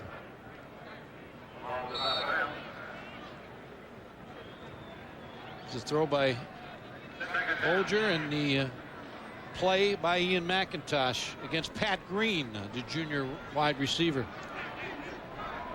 Now you just got to hang it up. 12 seconds until halftime.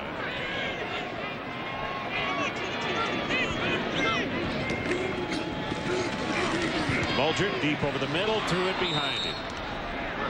Antonio Brown is who he wanted. Brown had gotten himself open, but Bulger a little off the mark there.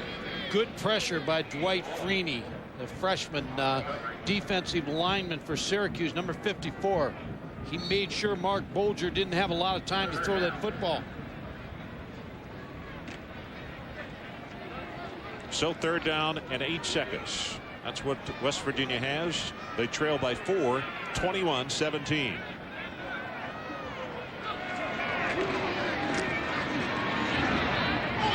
Bulger got him open, and he got out of bounds. Well, now they're going to say that he is out at the 31, so let's move back 7 yards. That would be a 41-yard. Well, my math is not good here. Let's see where they're going to put it down. In the vicinity of 47 yards. And as I mentioned to you, 52 his longest. 47 this year. It's going to be an attempt of 48 yards. Jay Taylor. High pass, they get it down, and he has the distance, and he is good.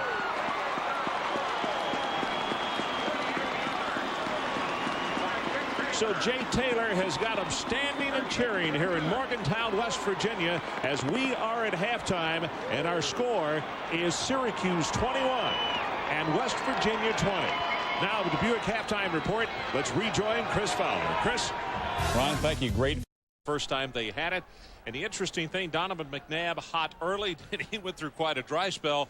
Then he got very warm. Yeah, he really did, Ron. It's only 31 plays for Syracuse in the first half, but only 10 passes from Donovan McNabb. He found Kevin Johnson, got hot, got that combination going in the second quarter.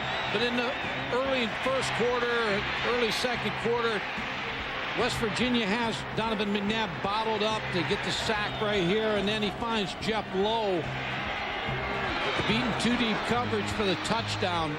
And so he's really, I think, as you watch him, and then he hits Kevin Johnson for the touchdown, he's now loosened up, finding some seams in the West Virginia defense, and I think you'll see him throwing more and more. First 5 series is 1 out of 6 for 16 yards, but then he came on. Last 2 series is 4 for 4, 100 yards and 2 touchdowns. So he's found a groove.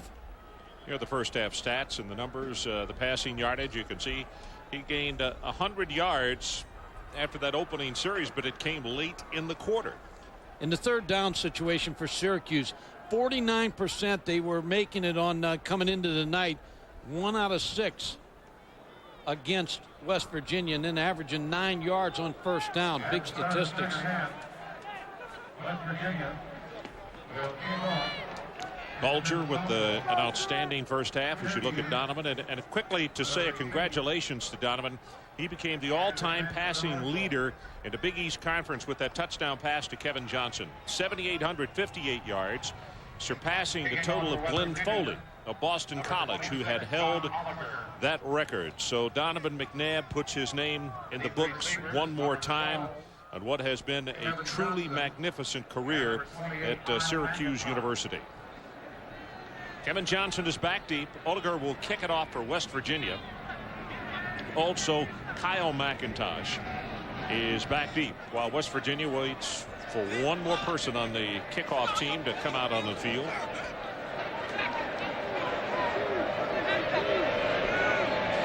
So we had 248 total yards by West Virginia in the first half, 199 for Syracuse. Orangeman league at 21-20, and we're underway in the second half. This is Kyle McIntosh. Well, you can hear the strike from all the way up here.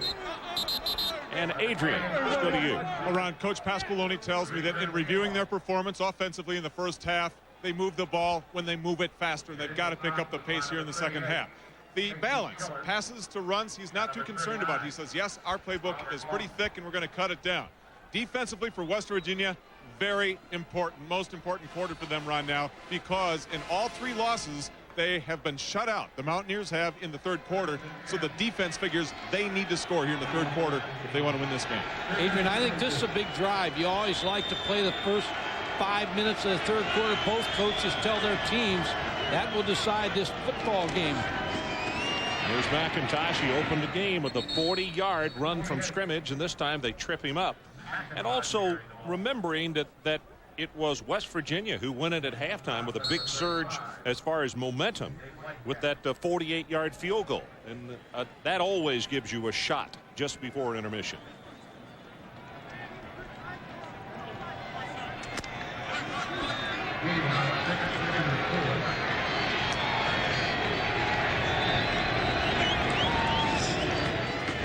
McIntosh again tries to bounce it outside, and Gary Stills is right there. Gary Stills, we said he got hurt against Ohio State, missed 4 games, and the coaches now say he's starting to round back in the shape that he started the football season with. Interesting that he's only played, I mean, it just happens this way, the games he's played in, have been the games they lost. He was not with the team in the games they won. Third down, and they need to take it to the 32. Syracuse 1 of 6 on the night. Blitz is on, got it complete to Johnson. Kevin Johnson with the first down at the 35, and it's Charlie Fisher defensively. Ron, just a nice job by Kevin Johnson. Again, a feel of where to curl up at. Motions, and then comes inside and just sits down to make that pass reception. Charlie Fisher makes the tackle.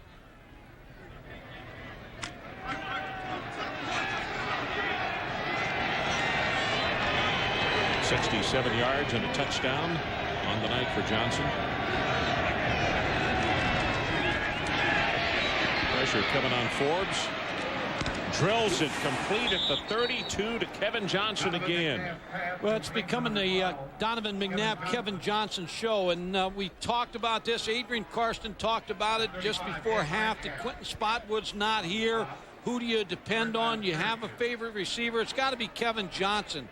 He comes all the way across the football field. Good coverage on him by David Lightcap, but again, a good throw by Donovan McNabb, a good catch by Kevin Johnson. That's why I say, Ron, he will play pro football. He's an outstanding receiver and a young receiver. He's got a lot to learn at that position. Sedano comes in, replacing Conrad, but it's McIntosh, and he finds an opening down to the 22. Chris Fowler, what do you have for us? Well, Ron, up in rainy Corvallis, this just go back and forth. Bruins and Beavers tied at 24. Cade McNown to his favorite target, Danny Farmer. Their second hookup for a touchdown tonight. Bruins just recovered a fumble, lead by 7 in the fourth quarter. Well, a 7-point lead, and it looked as though that he was limping off the field there. Caden McNown, a pretty good quarterback, special. First down, the ball just outside the 20-yard line of West Virginia. Conrad weaves his way, going to go for 3 tough yards. It's Kyle Caden, the freshman out of Fremont, Ohio, there to make the stop. Rob Conrad, his freshman year, Ron, he got that famous number 44 jersey. Paul Pasqualoni sat down, explained the history of the jersey to Rob Conrad, and that he had to be a role model. Talked to Paul Pasqualoni when we did the North Carolina State game. He said recruits have asked for that number. They're currently recruiting players, and we shall see a new 44 at Syracuse. 4 carries for 21 yards tonight. Here comes the blitz. Donovan McNabb is hit, and how he held on to the football, I don't know. 3 times they've gotten to him. This time it was Tompkins. Gary Tompkins came off the corner, and Steve Dunlap, when we talked to him, he talked about not blitzing Donovan McNabb as much, but once you cross the 30-yard line, you've got to come after Donovan McNabb, number 11. Gary Tompkins comes from the corner, doesn't get picked up, makes the tackle on Donovan McNabb. But you don't like to blitz a guy who is elusive like Donovan McNabb and also runs the option. 3rd down. They need to take it to the 11 of West Virginia. McNabb for the end zone, got him open. Touchdown, Kevin Johnson. They had to bust the coverage here because I watched Kevin Johnson come off the line of scrimmage. No one picked him up. He ran wide open all the way down the football field. He's going to come in motion right here. He's going to work up the football field. No one picks him up. 3 deep coverage. Breaks. Wide open, a busted coverage. Thrown right on rhythm by McNabb. Plus, you're in 3 deep coverage. The safety should have been sitting back there. Trout with the extra point. It's good, and let's take a break. 11:14 to play, 3rd quarter, and Syracuse, just the way they opened the game, on the scoreboard again. 28-20, our score now with just over 11 minutes to play, and it's turned into the Kevin Johnson show. When you look at those numbers, 8 for 78 on the drive, 3 minutes and 46 seconds, and a 22-yard reception. Well, Marvin Harrison taught him how to run patterns and calls him every Monday, so they're going to have a joyful call this Monday. Trout kicks it off, taken at the 6-yard line. Zeroay. He's loose again and takes it out to the 37. Like Greenwood on the tackle. And Ron, just another thought on Bob Griffin, the wide receiver coach, Kevin Rogers, the offensive coordinator, the adjustments that they have made. That was an excellent drive in the first 5 minutes of this 3rd quarter. You know, just like when they took the ball to open the ball game for the first time tonight after West Virginia had gone down and kicked the field goal. Syracuse opened with a touchdown in the 1st quarter, and they have duplicated that in the 3rd, and in very impressive fashion.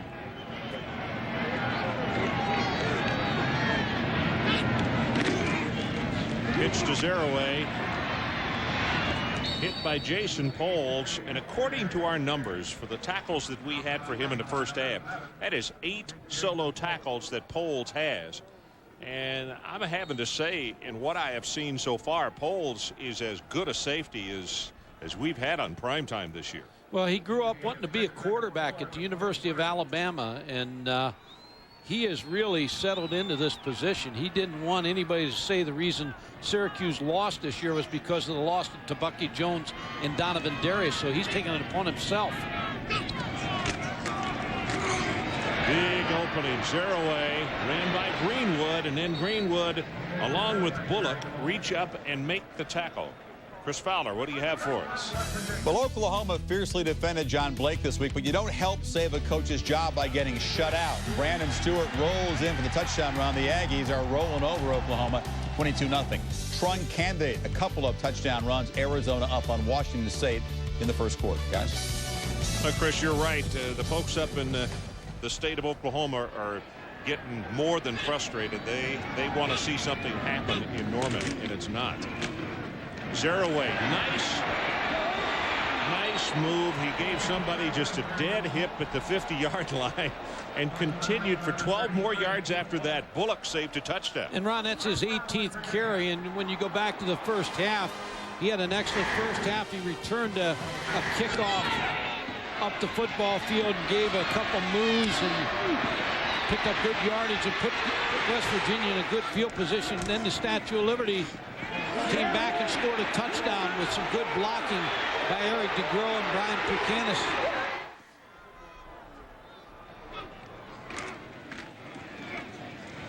Amos again. He's going to take this one for about 3 yards. Greenwood and Duke Pettijohn combining in the stop.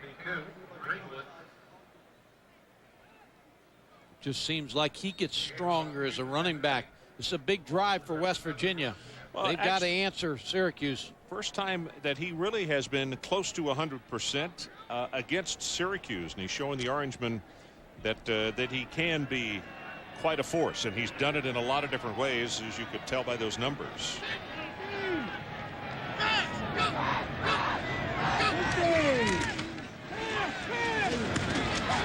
Tipped and intercepted. That's Nash.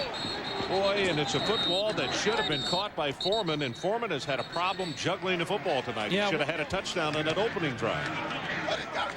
Mark Bolger, and you're right, Mark Bolger drilled that football. Sean Foreman just couldn't bring it in, and then the ball started popping over his head a little bit. Phil Nash, the senior corner for Syracuse, was right in the right spot at the right time. Here's the throw. It's right where you want the curl thrown. You want it thrown low, right around the chest, and the ball just deflected out of his hands. And Phil Nash with a good job of concentrating to intercept that football.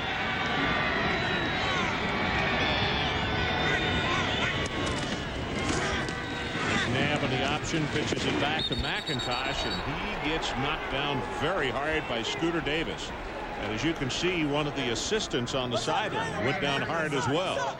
Well, there's not a bigger series in this football game than right here for West Virginia's defense. And what happens over there, you get trapped. The players are all trying to get up to see what's going on, and when you start to move out of the way, you can't go anywhere. This is a big series for West Virginia's defense.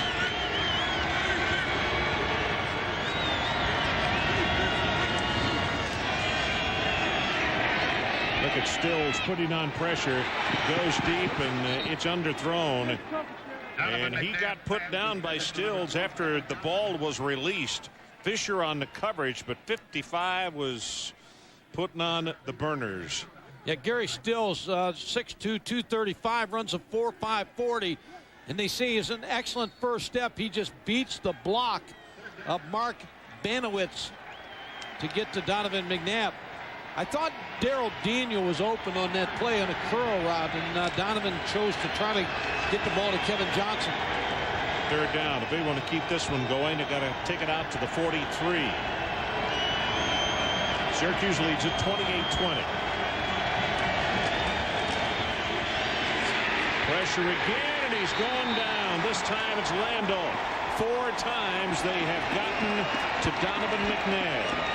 And Steve Dunlap has to feel good about this series because you get the interception, your defense comes right in.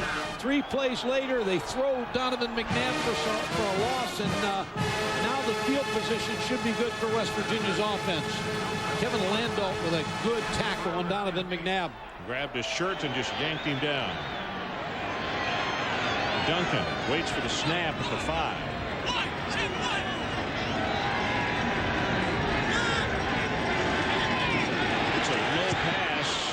And not a good kick. Antonio Brown has it go off his hands and out of bounds. So no return, and the ball is dead at the 39-yard line. So we'll take a break. 7:50 left in the third quarter. 43-yard kick. And receiving attention on the sideline. Has an injury to, it would appear, his elbow. Pads are off, and whether this means that he's done for the night, not sure. And here's where he got hit on that pass that was intercepted just a moment ago. And you can see at that time that he's favoring the right arm.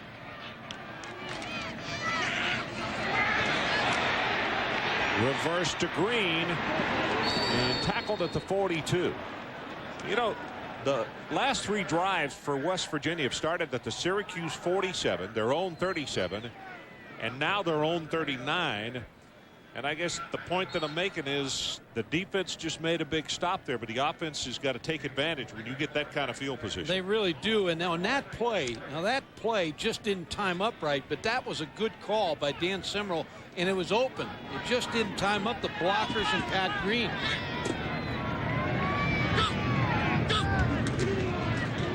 Zaraway, big opener, 5, 10, 15, and he'll have the first down just inside the 45-yard line. Chris Fowler, let's check with you again.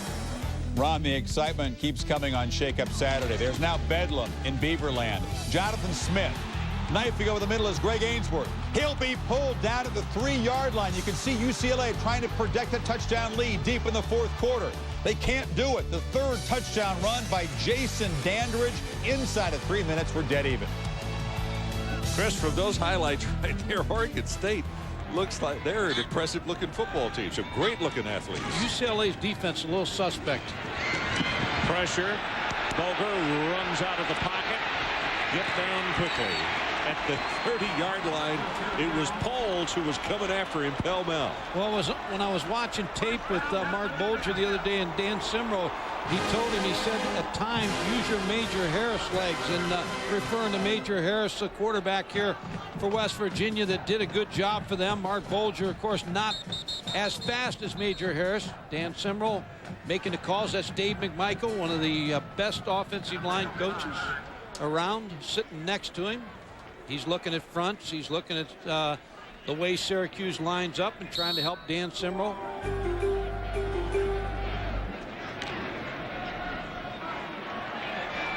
So here's the situation. It's first down at the 30-yard line. We've just gone under 6.5 minutes to play, 3rd quarter.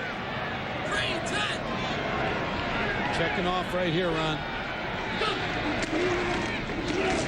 Straight ahead with the run. And Zaraway trying to break out of the pack. That's Freeney who held on to him.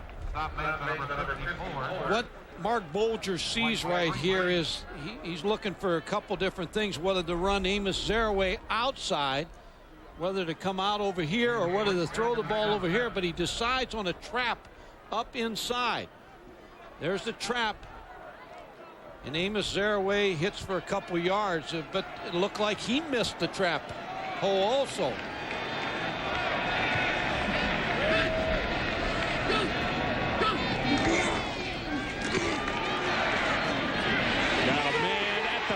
Yard line back, the tight end, and he takes it to the 4. 1st and goal, West Virginia. Good for 23. So. Yeah, no, that's Anthony Beck is a pretty good sized tight end. It's 6'6", 235, and that's the smash route. That's what the outside receiver is going to run, just a 5-yard stop, and Anthony Beck is going to take. Here's going to stop. Anthony Beck's going to hit the corner right behind the corner. And even though 3 Syracuse players were around the tight end, Mark Bolger put it right in there. Yeah, he did. Good job of holding on as well. Fullback this time. Green will take it maybe for a gain of 1. Coleman gets off the bottom. 52 Greenwood as well. Also Bullock is around. Excuse me, I was going to say now Dan Simrel's worried, Ron, about what play is going to get them in the end zone, but he has to be ready for a 2-point play immediately after they score the touchdown. So that's why all the coaches are talking on that headset right now, trying to help him and preparing for the 2-point play that they practiced this week. 2nd and goal. Pitch to Zaraway, brings it back into the middle. He's at the 2, at the 1, touchdown Amos.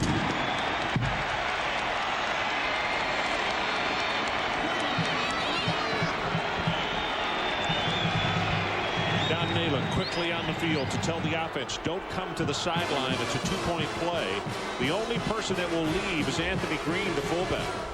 Amos Zaraway showed you exactly what you were talking about the other day. The strength in his upper body, because he took a couple shots, but he's so strong in his chest and his arms that he was able to force that ball in the end zone. Now, here's where West Virginia, they've got a pre-planned play to a 2-point play. You usually go into the ball game with 3 2-point plays, and your concern is whether Syracuse is going to play zone or man-to-man in the secondary. 3 wide receivers, Zaraway the lone setback.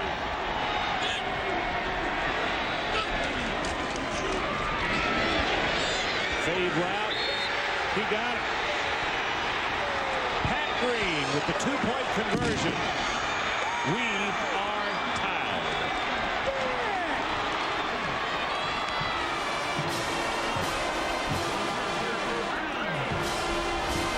The fade to Pat Green, who is 6'2", working against Phil Nash. Mark Bolger puts ear under that football and throws it over the outside shoulder, and a nice catch. You can see Nash looked up too late. 28-28. 4:35 to play third quarter. Very close on the 2-point conversion, and it's 28-28 with just over 4 minutes to play in the third quarter.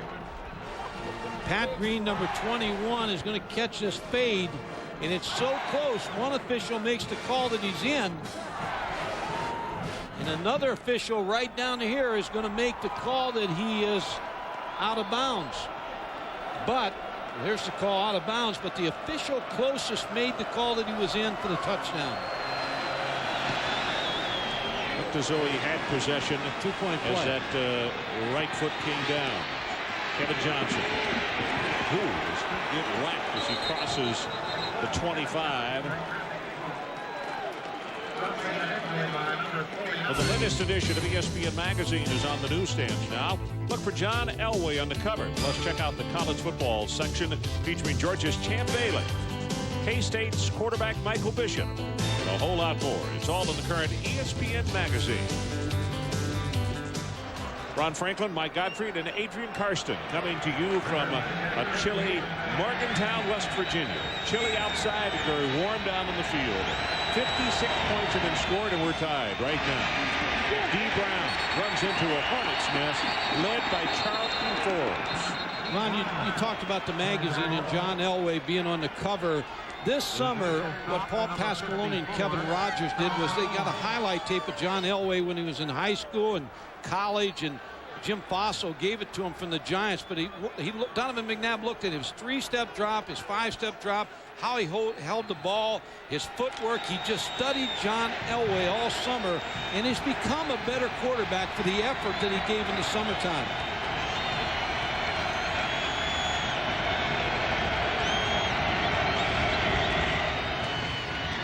Quick out pass, Kevin Johnson. That's right out of the playbook of West Virginia, right out of the playbook of Marshall. Well, everybody steals everything, and West Virginia stole it off of Marshall. Randy Moss came in here, and Marshall and Bob Pruitt ran it against West Virginia. Danny Simrell and Don Nalen said, hey, that's a good play. We'll put it in. Syracuse obviously has watched West Virginia, and they put it in. You can believe Marshall stole it from somebody, too. That's the way coaches will look and find something they like and put it in the book. Well, it is third down. And to keep this one going, the line to make is the 36. And the crowd is really getting into this one.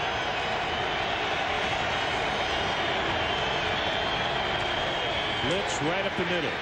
Forbes going to his left, and he throws it complete.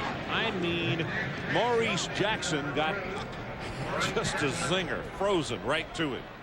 Well, Maurice Jackson's a sprint high school champ from New York State, so he has great speed. But really what makes this play is the flick of the wrist of Donovan McNabb. You can see the speed of Maurice Jackson.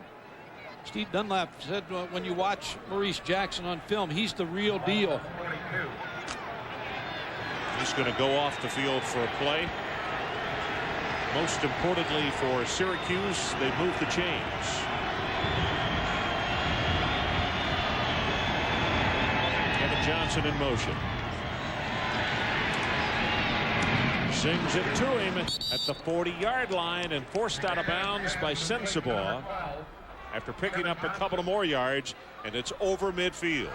And we talked about Donovan McNabb on the open run, and you said about maybe doesn't get as much respect as he should as a quarterback, but I think the respect should come for him as a passer. Coming into this game is 108, 159, 15 touchdowns, only 2 interceptions. He's an accurate quarterback. He can throw the ball, and he's got good velocity on the football. The option, fakes the pitch, going to hold on to it. 35 and finally pushed out of bounds around the 31. And Adrian, let's go to you. Ron, remember 10 years ago, Syracuse had another quarterback who was being talked about the Heisman Trophy, ran plays, passed plays, just like we saw there. Donnie McPherson. And Paul Pasqualoni tells us if you look into the eyes of McNabb, you can see the same kind of thing that you saw from McPherson. Not the same kind of quarterbacks, not identical, but the same leadership qualities. They make things happen. Right. Well, this young man right here, of course, he gave up basketball a couple of years ago, but really a complete athlete. Gets this one away to Johnson. And he's going to be tackled at around the 25. Interesting in talking with one of the scouts about Donovan McNabb here this week. And he said he really thought he was smart to have waited a year because, as he put it, they thought last year that he probably would have been no higher than a third-round pick. That after staying this year with the maturity and everything that has happened, that he will be a first-round pick. Well, as I told you, I think he's going to be a first-rounder, but if you talk to all those scouts, there's 65 first-round draft choices right now, but Donovan McNabb is a #1 draft choice. I agree with you. A first round. Yeah, without a doubt. This is Conrad, big opening, and he goes inside the 20. Let's go back to Chris Fowler. Chris? Tie game in Corvallis. Bruins fail on 3rd and 1, so on comes the struggling Chris Saylor. 4 of 13 on the year, 1 of 3 tonight, but he knocks it through. Minute 16 to play. Bruins up by 3. Well, there's a team that scores a lot of points, too. Yeah. 34-31. You surprised it was raining in Corvallis? No.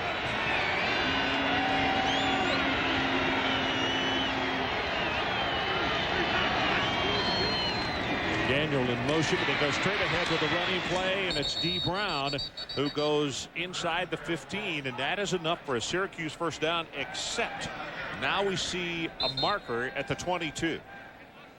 It's got to be offside. Defense, it looks like, Mike. Yeah, when you get one on that side and the balls ran away, it's offside. Ron, we talk about Donovan McNabb, and he has had an outstanding ball game, an outstanding career. I can remember being up at Syracuse after about the 3rd week of the season, and they were talking about that you only got so many more opportunities to see him play in a Syracuse uniform. He has really been a treat for the people up in Syracuse to watch play. He just gets better and better. And when you look at this night, remember the name of Kevin Johnson, because he has been the big playmaker along with Donovan McNabb. Well, Conrad, the ball carrier. Zoe got the feet crossed up there, and Rob went down.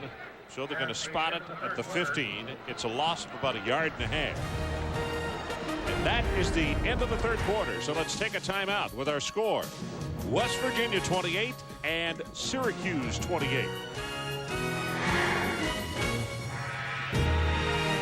Now we'll call it a long 11. McIntosh and Conrad behind McNabb.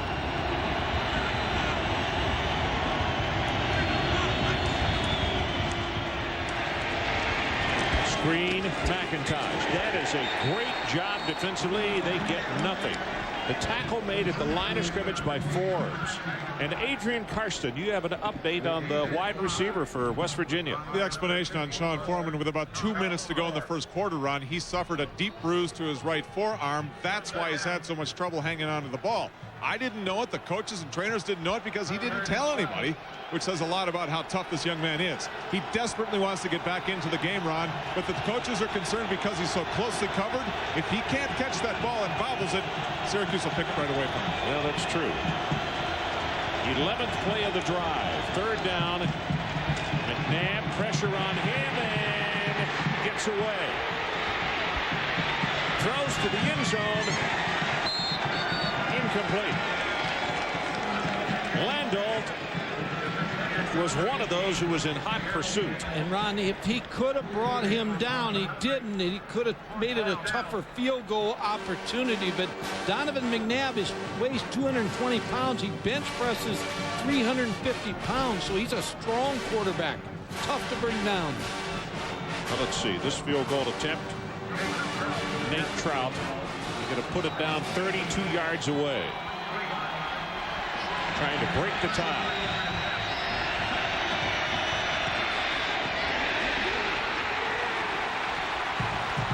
The crowd tells the story.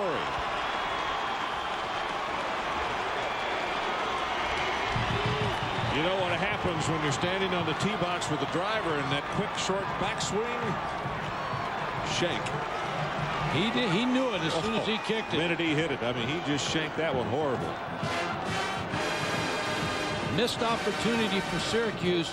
High snap. Kevin Johnson gets it down. He knew right away.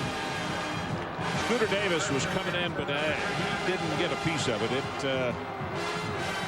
Trout just knows that did not hit it well. Rushed it just a tad. So we're still tied. Give it to the fullback, and he still fights his way 3 yards and maybe now 4 around the 24-yard line. Bullock is holding on to him. And let's check in with Chris Fowler. Got a final? Not yet, Ron. Here's a field goal attempt by Jose Cortez. He was 1 of 3 tonight. This for the tie, knocked it through 34 all in the final 30 seconds. But seconds ago, UCLA just scored to take the lead. We'll keep you posted. Oh, okay. Well, so you said they scored a field goal or scored a touchdown? I'm sure we'll get to see it here just momentarily. Pitch back to Zerouay. Crosses the 30 to the 33. That's going to be a gain of 12. And Gibbs puts the stop on him. I mean, it has turned into the Amos show for West Virginia. Ron, a nice job again by Mark Bolger running this option play. And what he's looking for is the tackle, number 79, to be able to block the linebacker. And he gets off on the linebacker. Amos Zerouay, then there's no one outside. Finally, the tackle by Stan Gibbs.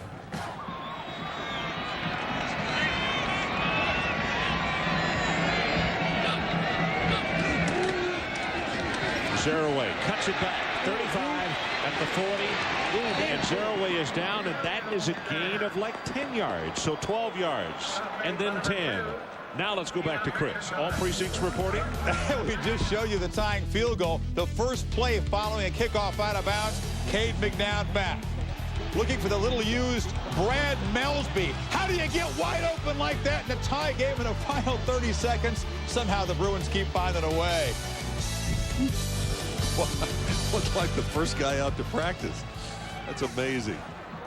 Going to be some horse people in Corvallis tomorrow.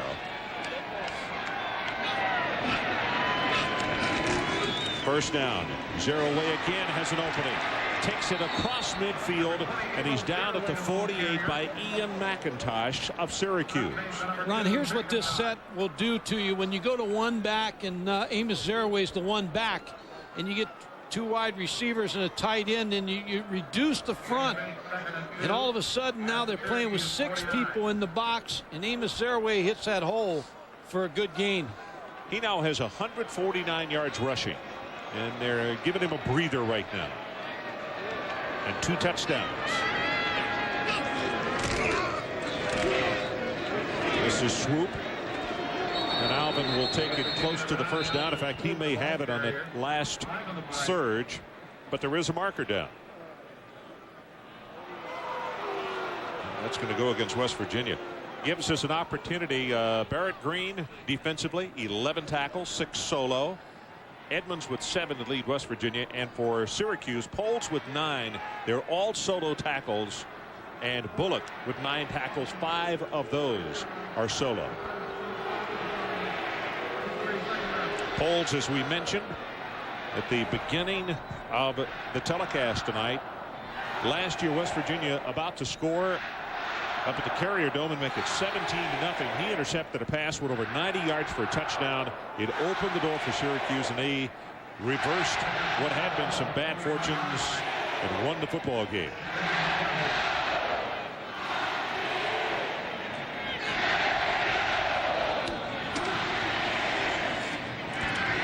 Bulger gets it away and just a tad overthrown. Ivy had a step, but he couldn't just drop it in exactly where he wanted. As you look at George DeLeon, George, his background is in defense, but he was the offensive coordinator. Offensive coordinator for a long time. Decided to go to the Chargers as the offensive line coach. Opening became available back at Syracuse, and he took over the defensive coordinator job. Last time he was the defensive coordinator or coach was at Rutgers.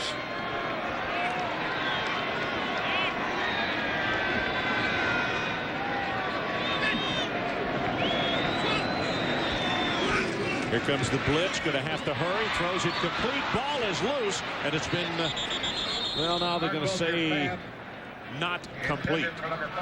And we just showed, very fortunate. Yeah, we just showed George DeLeon, and when you got 3rd and long and you blitz, sometimes you want the ball thrown quickly so that they don't get enough yardage for the first down, and that's what they forced Mark Bulger to do with that blitz to Antonio Brown. Taylor's longest tonight, 48. 5th time that he will have kicked this evening.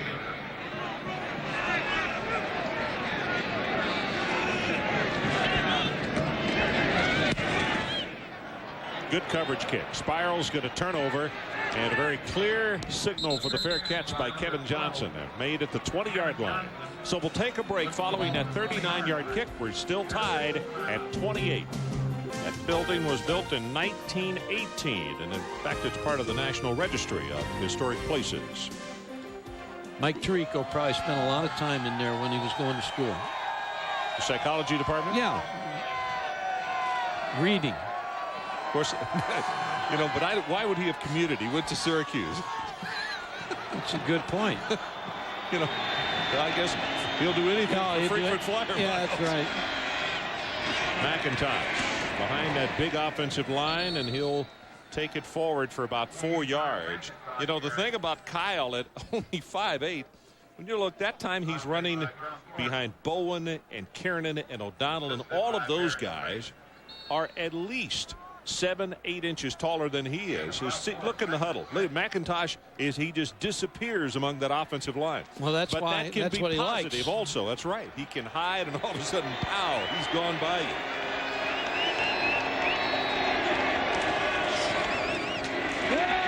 Nothing doing for Conrad. Thought they might sneak the big fullback through. And Thunder Thornton. Big John makes the tackle. Now, he's had a pretty good ball game also. The defensive line of West Virginia, which given up a lot of yards the last 2 weeks. And when you talk to Steve Dunlap, he said we missed 26 tackles against Miami, but last week they held Virginia Tech to 110 yards rushing, so capable. Here comes a big one right here. 3rd down and 7. Tied at 28 and about to go under 10 minutes to play. McNabb going long and just overthrown, looking for Darrell Daniel. Not a good series there. A good series by the West Virginia defense. Both defenses tightening up, Ron. Steve Dunlap studied the Pittsburgh Steelers defensive scheme, put a lot of zone blitzes in here, West Virginia. Antonio Brown looking at Doug Duncan.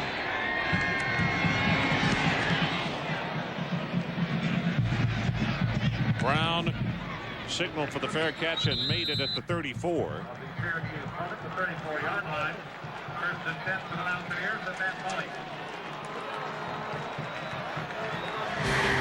College football fans, check out the ESPN game plan on pay-per-view. Get up to 10 extra games each week featuring the top conferences from all over the country. Now to order, just call DirecTV, Prime Star, Dish Network, or your local cable company and ask for the ESPN game plan. Ron, with Foreman out, David Saunders, the other wide receiver, 6'2", 205. The senior receiver has to be the go-to guy for Mark Bulger.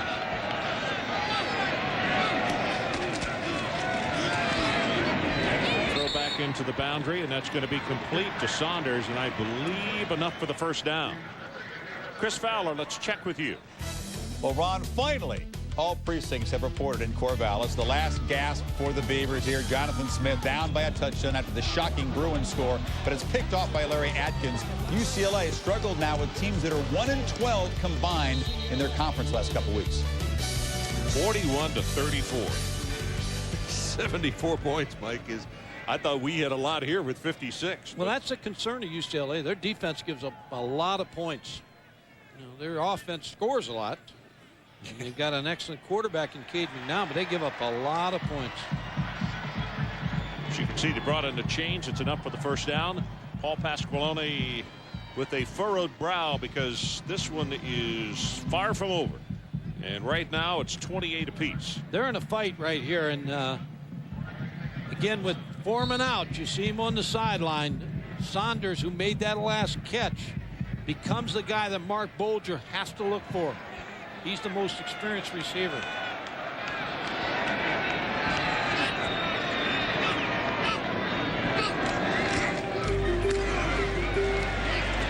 Zaraway is going to take it out across the 45 to the 48. And I would remind you that Amos on Saturday nights on ESPN has been extremely effective. In fact, the first time we saw him, we were still learning how to pronounce his name. It was against Pittsburgh 3 years ago. The first time he touched the ball, he was 69 yards from scrimmage for a touchdown. And we had an idea then that the man that had broken Jimmy Brown's high school record was going to be pretty good. He's going to be special. 26 carries tonight. Danny Simmerl, the offensive coordinator, said we've got to get him the ball 25 to 30 times. He's right on course. They bring the blitz and the pass. He is caught. Did he step out of bounds too quickly? Nope. Did not. Saunders right at the first down marker. Ian McIntosh was there to push him out of bounds. And they're working away from three wide receivers to the field. Mark Bulger, a little fake to hold the linebackers. And David Saunders, the big play receiver now for West Virginia, makes another first down catch, maybe. And in case you just joined us and you're familiar with these ball clubs, Sean Foreman with an injury to his forearm. And in fact, we had alluded to a couple of times in the ball game that he had bobbled or dropped the ball most un-Foreman-like. He has put his pads back on, but they have not allowed him to go back out on the field. He's wanting to come in the ball game. No, and they miss him. And yeah. The coaches will tell you that Mark Bulger looks for Sean Foreman. Well, Sean Foreman's gone. So who to pick up the pace better than his other senior receiver, Saunders? So here's the situation. 8:59 left in our ball game. 28-28 as you look into the eyes of Sean Foreman. And it's a first down for his teammates. Bulger going to have to hurry, and he will not get away from Greenwood. Second time that they have gotten to Bulger tonight. Marlon Greenwood is a heck of a player, and all week coaches from West Virginia preached about that they thought he was one of the best players on the defensive side of the ball for Syracuse. Plays right over the tight end. A dangerous hit right there because Greenwood had him low and Simpkins came free. That was a tough double team tackle for him to take. Greenwood now with 7 tackles on the night. Option play to pitch to Zaraway. Amos gives you that little stop and stutter and then go again. And he'll take it to the 45 for Derek Corley. Makes the stop on him. Ron, now the extra defensive backs come in for Syracuse. Last 2 first downs have been thrown to Saunders. See if they go back to the well again. So there are the weapons. You see Bulger 205 yards passing, Zerouay 159, and Saunders 67 yards receiving.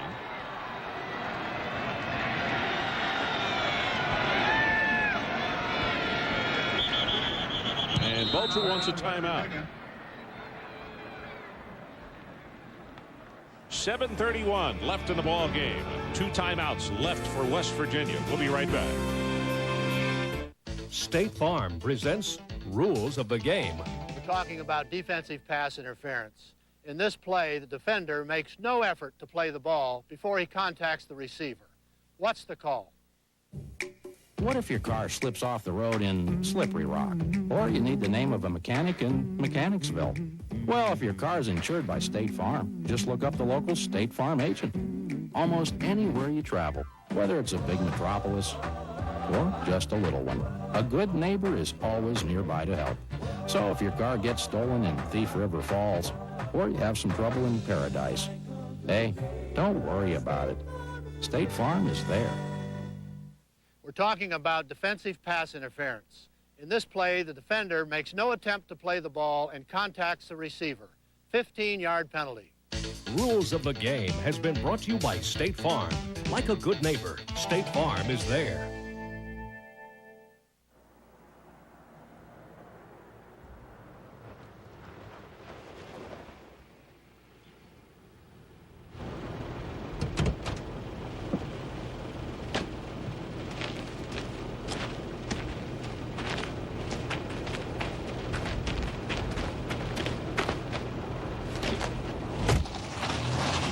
Honda recommends you rotate every 7,500 miles.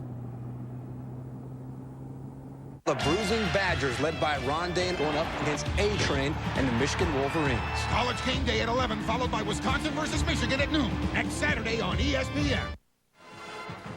Well, we are back. As we mentioned, West Virginia still has 2 timeouts left.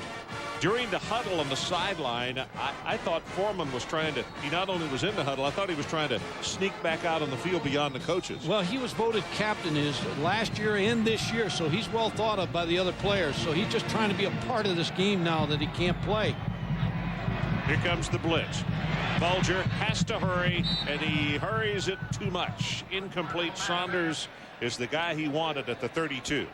Yeah, they tried to go to Saunders again, but the pressure from Syracuse didn't give Mark Bulger a chance to throw the football accurately. So now West Virginia's going to try to punt Syracuse in the hole. It's interesting. Was that not Foreman coming on? And surely they wouldn't use him on a punt team, would they? Yeah, he's on there. He got on the field. High pass from center, and they had the return on. So West Virginia got fortunate, but it is a lousy hit. And Kevin Johnson is going to take it across the 30 to the 32. Jay Taylor, the last couple, has wanted to walk away from the head coach when he's come to the sideline because they have not been very good kicks. Sean Foreman on the last play. Blocking as a one of the protectors. Now releases downfield. Probably the end of Sean Foreman's night there. As soon as they find out he was on that punt team. Pitch back, McIntosh, nice move, and he winds up picking up 5 yards. It didn't appear to be there. Light cap defensively. Now that clock is going to go downhill very quickly. Darrell Daniel made a nice block on Gary Tompkins on that option play, just long enough to get that ball by him. And as a wide receiver, you not only catch the football at Syracuse, you block on the option.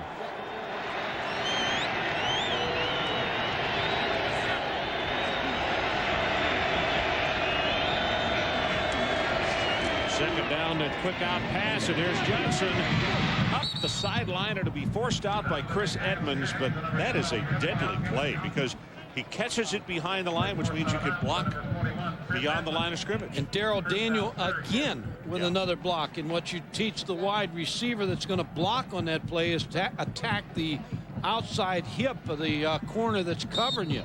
just raises up and throws the football. Kevin Johnson, there's the block by Darrell Daniel. And a first down. Kevin Johnson's just had an awesome night. Yeah, he has.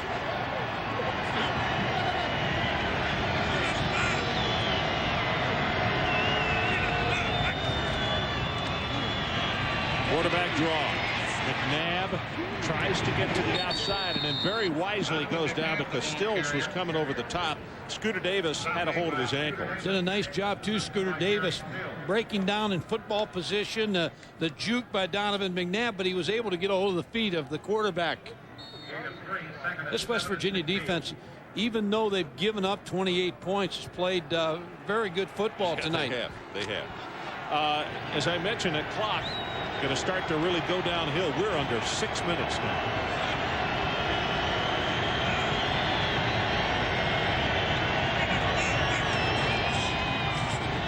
McNabb going on top, and he's got his man. Inside the 20 is Kevin Johnson. Well, I'll tell you what, you go back to the first, I guess it was the first part of the second quarter, and Donovan McNabb had 16 yards, and ever since then, Kevin Johnson has turned it on. He gets away from Scooter Davis, good move at the line of scrimmage, and the throw was right on the money. I started to say he didn't have to break stride. No. He didn't have to speed up. He had to do nothing but just accept it. 11 catches. Wow. Career high, 196 yards, first down inside the 20. Here comes the option, and McNabb faked the pitch, and he's going to be tackled at the line of scrimmage by Forbes. And Ron, when you talk about Kevin Johnson, as far as the pro football scouts, he holds on extra points and field goals. He returns kicks. He's a former quarterback, so he can throw a pass, which he's done this year for Syracuse on several occasions. So he brings a lot with him in that uniform.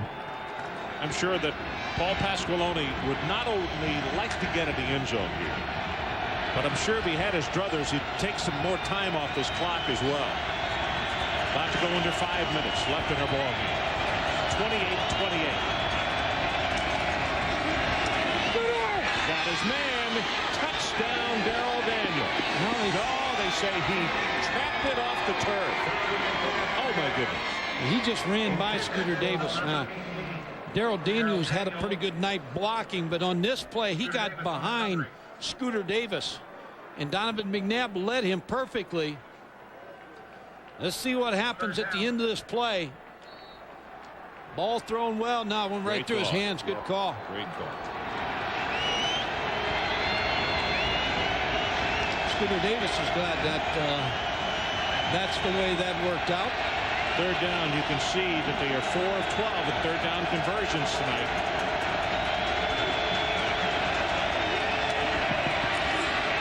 McNabb overthrows him at the 10-yard line. Now, Nate Trout is coming on. He missed a short attempt just a few moments ago. Ron, on that last play, Kevin Johnson wide open on the post play. Watch him on motion here. Breaks up the football field and post. He's as wide open as he was on that touchdown pass. Donovan McNabb just could not find him. 35-yard attempt. He missed from 32 just a moment ago.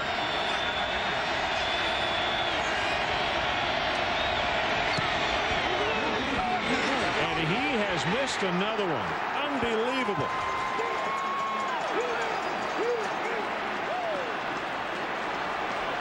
Nate Trout was 7 of 9 coming into this ball game and has just been as reliable as can be for Syracuse in his career up there.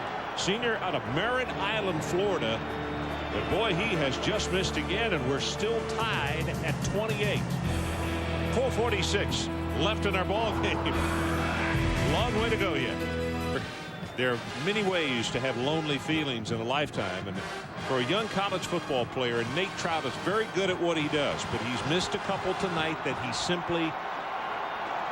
normally doesn't miss, and so we're still tied. It is heavy on his mind right now as he just missed that attempt from 35.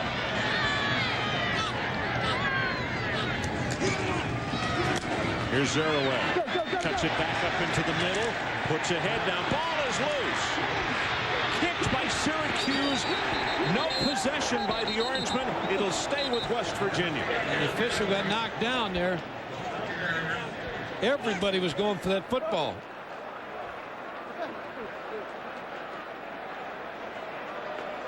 Again, Amos Zeraway shows you his upper body strength because he runs over Quentin Harris. And the ball comes out. Very close to being down, but they picked up a few extra yards. Ron, you go back to Trout. Nate Trout is could get another opportunity in this ball game, so I'm sure the coaches are talking to him. Stay in the ball game. Well, we couldn't hear the announcement by the referee. He was explaining why the ball came back to the point of the fumble rather than where it was kicked and out of bounds, or where it was kicked, I should say. Zeraway cuts it back into the boundary. Going to have 10, now 12 yards in the play, and Corley comes back over his back to make the tackle, and Chris Fowler. Let's check with you. Ron, other top 10 teams may have fallen victim to the look-ahead syndrome, but not Kansas State. They go to Waco and beat the Bears here. Michael Bishop threw for a couple of touchdowns. This one to Aaron Lockett. Also, Bishop ran for one. K-State heads the home game with Nebraska next. Chris, also, we send our condolences. Jack Hartman, his family out in Manhattan, Kansas. Great coach at K-State. Also was at Southern Illinois, and I know Frazier played for him there. Anyway, outstanding basketball coach. An outstanding fellow too. Jack Hartman died yesterday. Pass out in the flat. Antonio Brown, and he's close to a first down, and Syracuse has a player down. Phil Nash, who came up to make the tackle, and Phil, well, he is now moving, but he had not a moment ago, and a second player is down in the secondary. Keith Bullock. Yeah, Keith Bullock, one of the linebackers.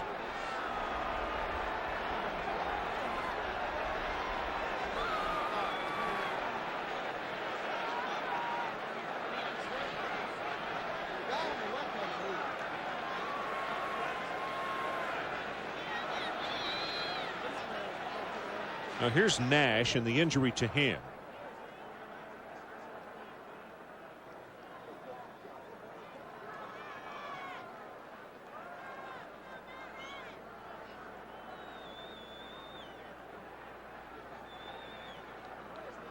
And then Bullock goes spinning over the top of the play. Looked like he got kicked in the ankle. So Paul Pasqualoni, as if he didn't already have enough on his mind, he's got two of his starters on defense still down in the field, and the opposition driving in a tie game.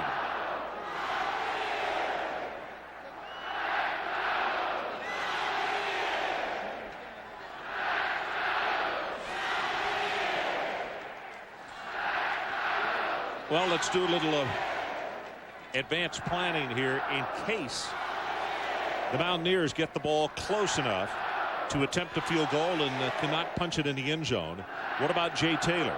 Well, this year he is 6 of 8 coming into this ball game tonight, and his longest is 47 yards, and that came against Ohio State. And Ron, both teams, West Virginia has 2 timeouts remaining. Syracuse has all 3 of their timeouts. Now they're helping Phil Nash up now. Bullock has already gone to the sideline. The numbers on Bullock, 12 tackles for him tonight, and 7 of those are solo tackles. And that's all we heard the coaches talk about, both West Virginia and Syracuse, how they respect and like Bullock. Now it would appear as though that Nash is injured more seriously. Yeah, Matt Klaus, the linebacker, the middle linebacker, the junior, will come in for Keith Bullock. And while we have a second, let's go back to Chris Fowler. Chris? Well, Ron, Wyoming, a team that's quietly having a real nice season in their annual border war feud with Colorado State. Cowboys get a touchdown pass from Jay Stoner to Kobe Shuck, 24-6 in the mud at halftime. Back to Morgantown. A lot of rain out west. That's a former Kansas State assistant, Dana Dimmo. And doing a nice job out there at Wyoming. Donovan McNabb waits on the sideline. You saw his reaction on the missed attempt just a moment ago by Nate Trout. Well, the clock is big for both teams right now because if West Virginia marches down and kicks the field goal, Syracuse wants to use their timeouts and to give Donovan McNabb enough time to get back on the field with his offense. And so as you look at the scoreboard, 3 timeouts left for Syracuse, 2 for West Virginia. Look at total yardage. 418 for the Mountaineers and 375 for Syracuse. Here's a look at Taylor. As we mentioned, 47 yards, his longest. It happened in the opening game right here in Morgantown against Ohio State. They go right up the middle. This is Anthony Green, and the big fullback will take it with a tough run to the 43. Quentin Harris and Poles combining to the tackle. Now, Ron, what you should have if you're West Virginia is you should have David Saunders against Ian McIntosh. With Nash hurt now, you go to Ian McIntosh, bring him into the corner spot. Now David Saunders, who's your guy? I mean, he's the guy that's going to have to make the big catches here late in the football game for you to win.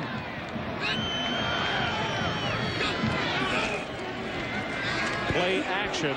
He's got a man wide open at the 15, 10, 5. Touchdown, David Saunders.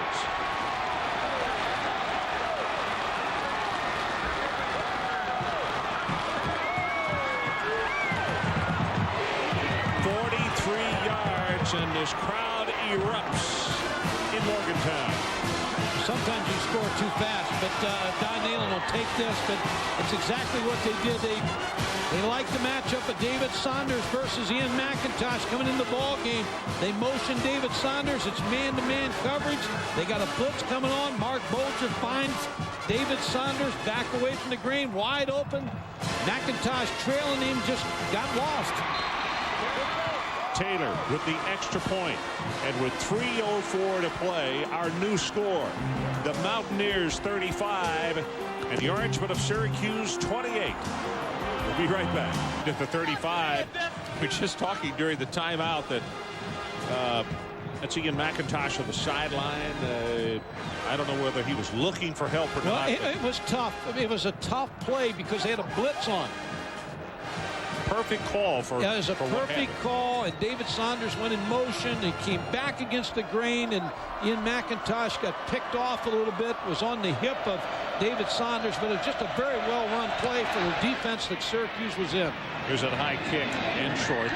The 13, Kevin Johnson. Kevin Johnson, and he's loose at the 50-yard line, cuts it back, and is going to be tackled at the 35. And what I started to say a moment ago is that we talked during the timeout, this game's a long way from being over. That is a 52-yard return. Ron, Kevin Johnson just had a tremendous football game. Continues to put his team in a position to win this game. Let's take a look at the touchdown. Dan Simrell with the call. Mark Bolger, he knows, he sees David Saunders, one of the graduate assistants, pointing to him. See the reaction. A good call by Danny Simrell. Used to be the head coach at Toledo, an outstanding offensive coach.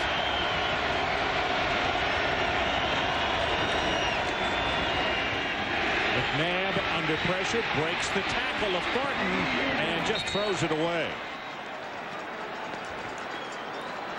Thornton weighs 300 pounds, and we've talked about the strength of McNabb. And John had a hold of him. You see he's upset with himself because he thought he should have had a sack, but McNabb just was too strong and got away. John Thornton, again, we talked about the strength of Donovan McNabb, the 350-pound bench presser, and he did the wise thing, and he got spun around. He threw the ball away. 2:44 left in our game.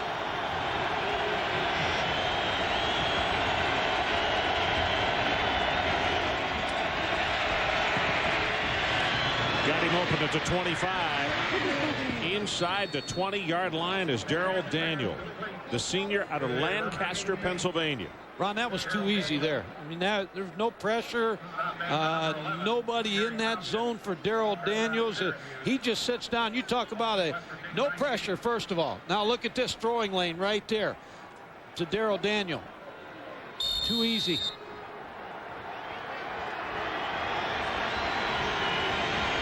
First down, Syracuse at the 19.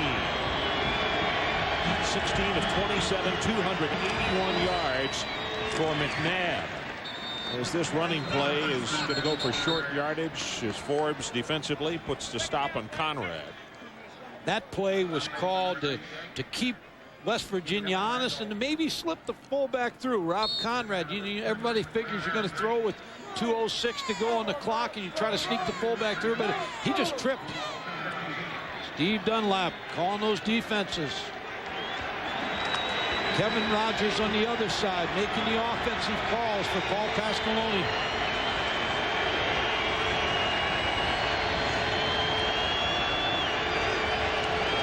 On second down, McNabb drills it. Did he catch it in bounds? They say no, he was out of bounds. Daniel caught the ball, but he didn't get a foot in.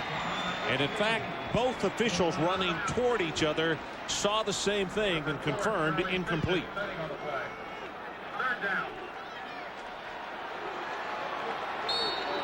And they're exactly right. Toe may have been out. Yeah, foot came down on the line right there. So it's third down. Size 8, he'd have been in. 4 of 13 on third down conversions. They have missed the last 3, but they're 4-down territory here. Remember Daniel on the curl. They hit him just a couple plays ago. Ford, gotta be sacked. McNabb caught by Landoff. Now Syracuse needs to take a timeout here before this 4th down play call. Boy, the difficult thing here, and you talk about the things that you can't do. Easy to say you can't, but to take a sack right there, and McNabb just simply couldn't do anything about it. He had no choice, Ron. They were on him so fast, Kevin Landolt. So we'll take a break. 1:27 left in our game. It is decision time. West Virginia up by a touchdown. Going crazy right now. It is 4th down. Syracuse needs to take it to the 9-yard line, or for all intent and purposes, their night is over. Amos Arroway paces on the West Virginia sideline as his club is leading by 7.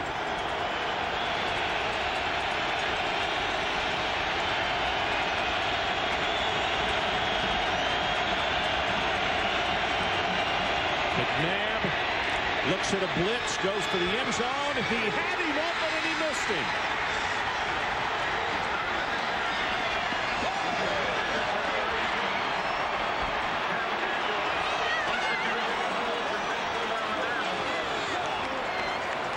Kevin Johnson is who they wanted. Gary Tompkins with the cover, and rare indeed, he had a couple of steps, and Donovan missed it. Just threw it a little bit too far. There's the release, getting held a little bit by Boo Sensabaugh, doubled by Gary Tompkins. And I would imagine in Blacksburg, Virginia tonight, Miami, Florida, that there's some excited football players, because it puts them in a position now.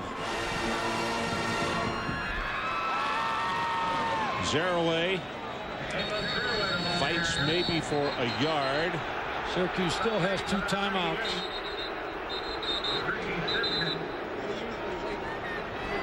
.112 showing on the clock.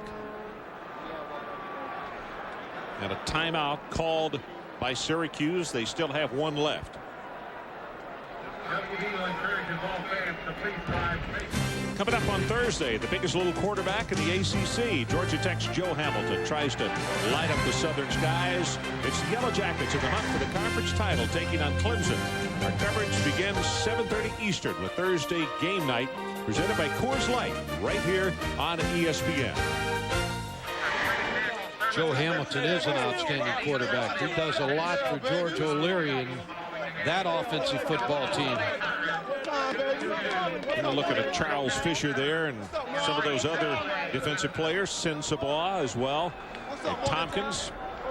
This defense has been much maligned the last couple of weeks, but they are kind of pounding their chest right now, and in 1 minute and 12 seconds they can do it even louder. Well, I think Don Nalen got their attention in a meeting and talked about how he felt he needed to respond in this ball game, and they've given Don Nalen a great effort tonight, and a nice job by Don Nalen and his staff getting this ball club back. Zeroué cuts it back into the middle. Has 5 and very close to 10 yards. They call a timeout to stop the clock, and they got him down at the 30.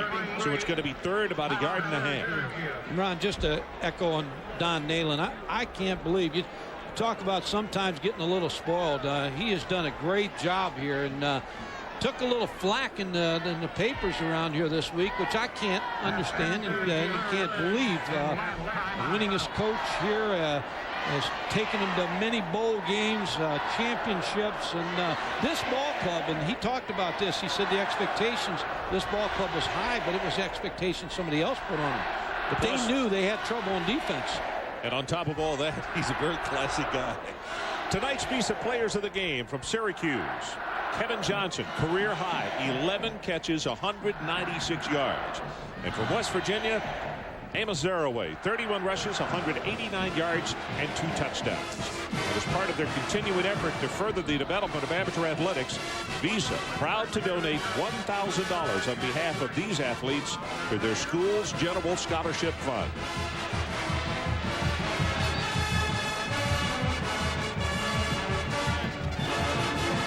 Well, Syracuse needs to stop here. They can't stop the clock anymore, but they can force West Virginia to punt the football.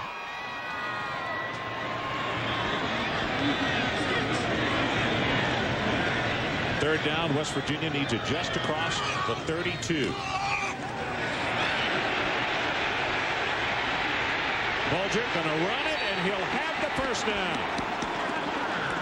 Out of bounds just beyond the 35-yard line. Ron, when that play was called by Dan Simro, he told him, you do not throw that football. Now, he may have pumped it like he was going to throw that football, but that was a run all the way. Yep. We mentioned back in the first quarter that Bulger, with a couple of sisters, the youngest of whom is in the 8th grade. But what we were told is they're both outstanding athletes and could wind up being college basketball players. So good athletes throughout the entire family. And the father played at Notre Dame, as you said. That's right. And Mark Bulger's been impressive. Now you see the numbers, 257 yards, 1 touchdown. He did throw the 1 interception. But the real poise under pressure as he goes down on one knee, and they'll only have to do that one more time. It was interesting when I got in here on Thursday. I had lunch with Gail Catlin, the basketball coach, fine basketball coach here, and he said he thought West Virginia would win this football game. Well, coming up after this game, Residents in College Game Night. Chris Lee and Kirk with a full wrap of the day in college football. That's followed at 11:30 Eastern by Sports Center. The latest on the NBA lockout, a preview of tomorrow's NFL action, plus NHL scores and highlights. He goes down on one knee, and this one is history. West Virginia is going to come up with the upset of the Syracuse Orangemen tonight as we have 10 seconds and down to 9.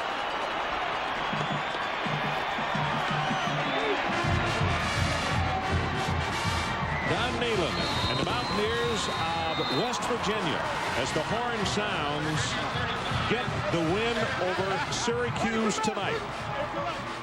With their final score, 35-28. Stay tuned for Residents in College Game Night coming up next. And join us next Saturday from the SEC as Georgia takes on Auburn at 7:30 Eastern. For Mike Gottfried, Adrian Karsten, and our entire ESPN crew, I'm Ron Franklin. This has been a presentation of ESPN, the worldwide leader in sports. Now let's join Chris Fowler with College Game Night.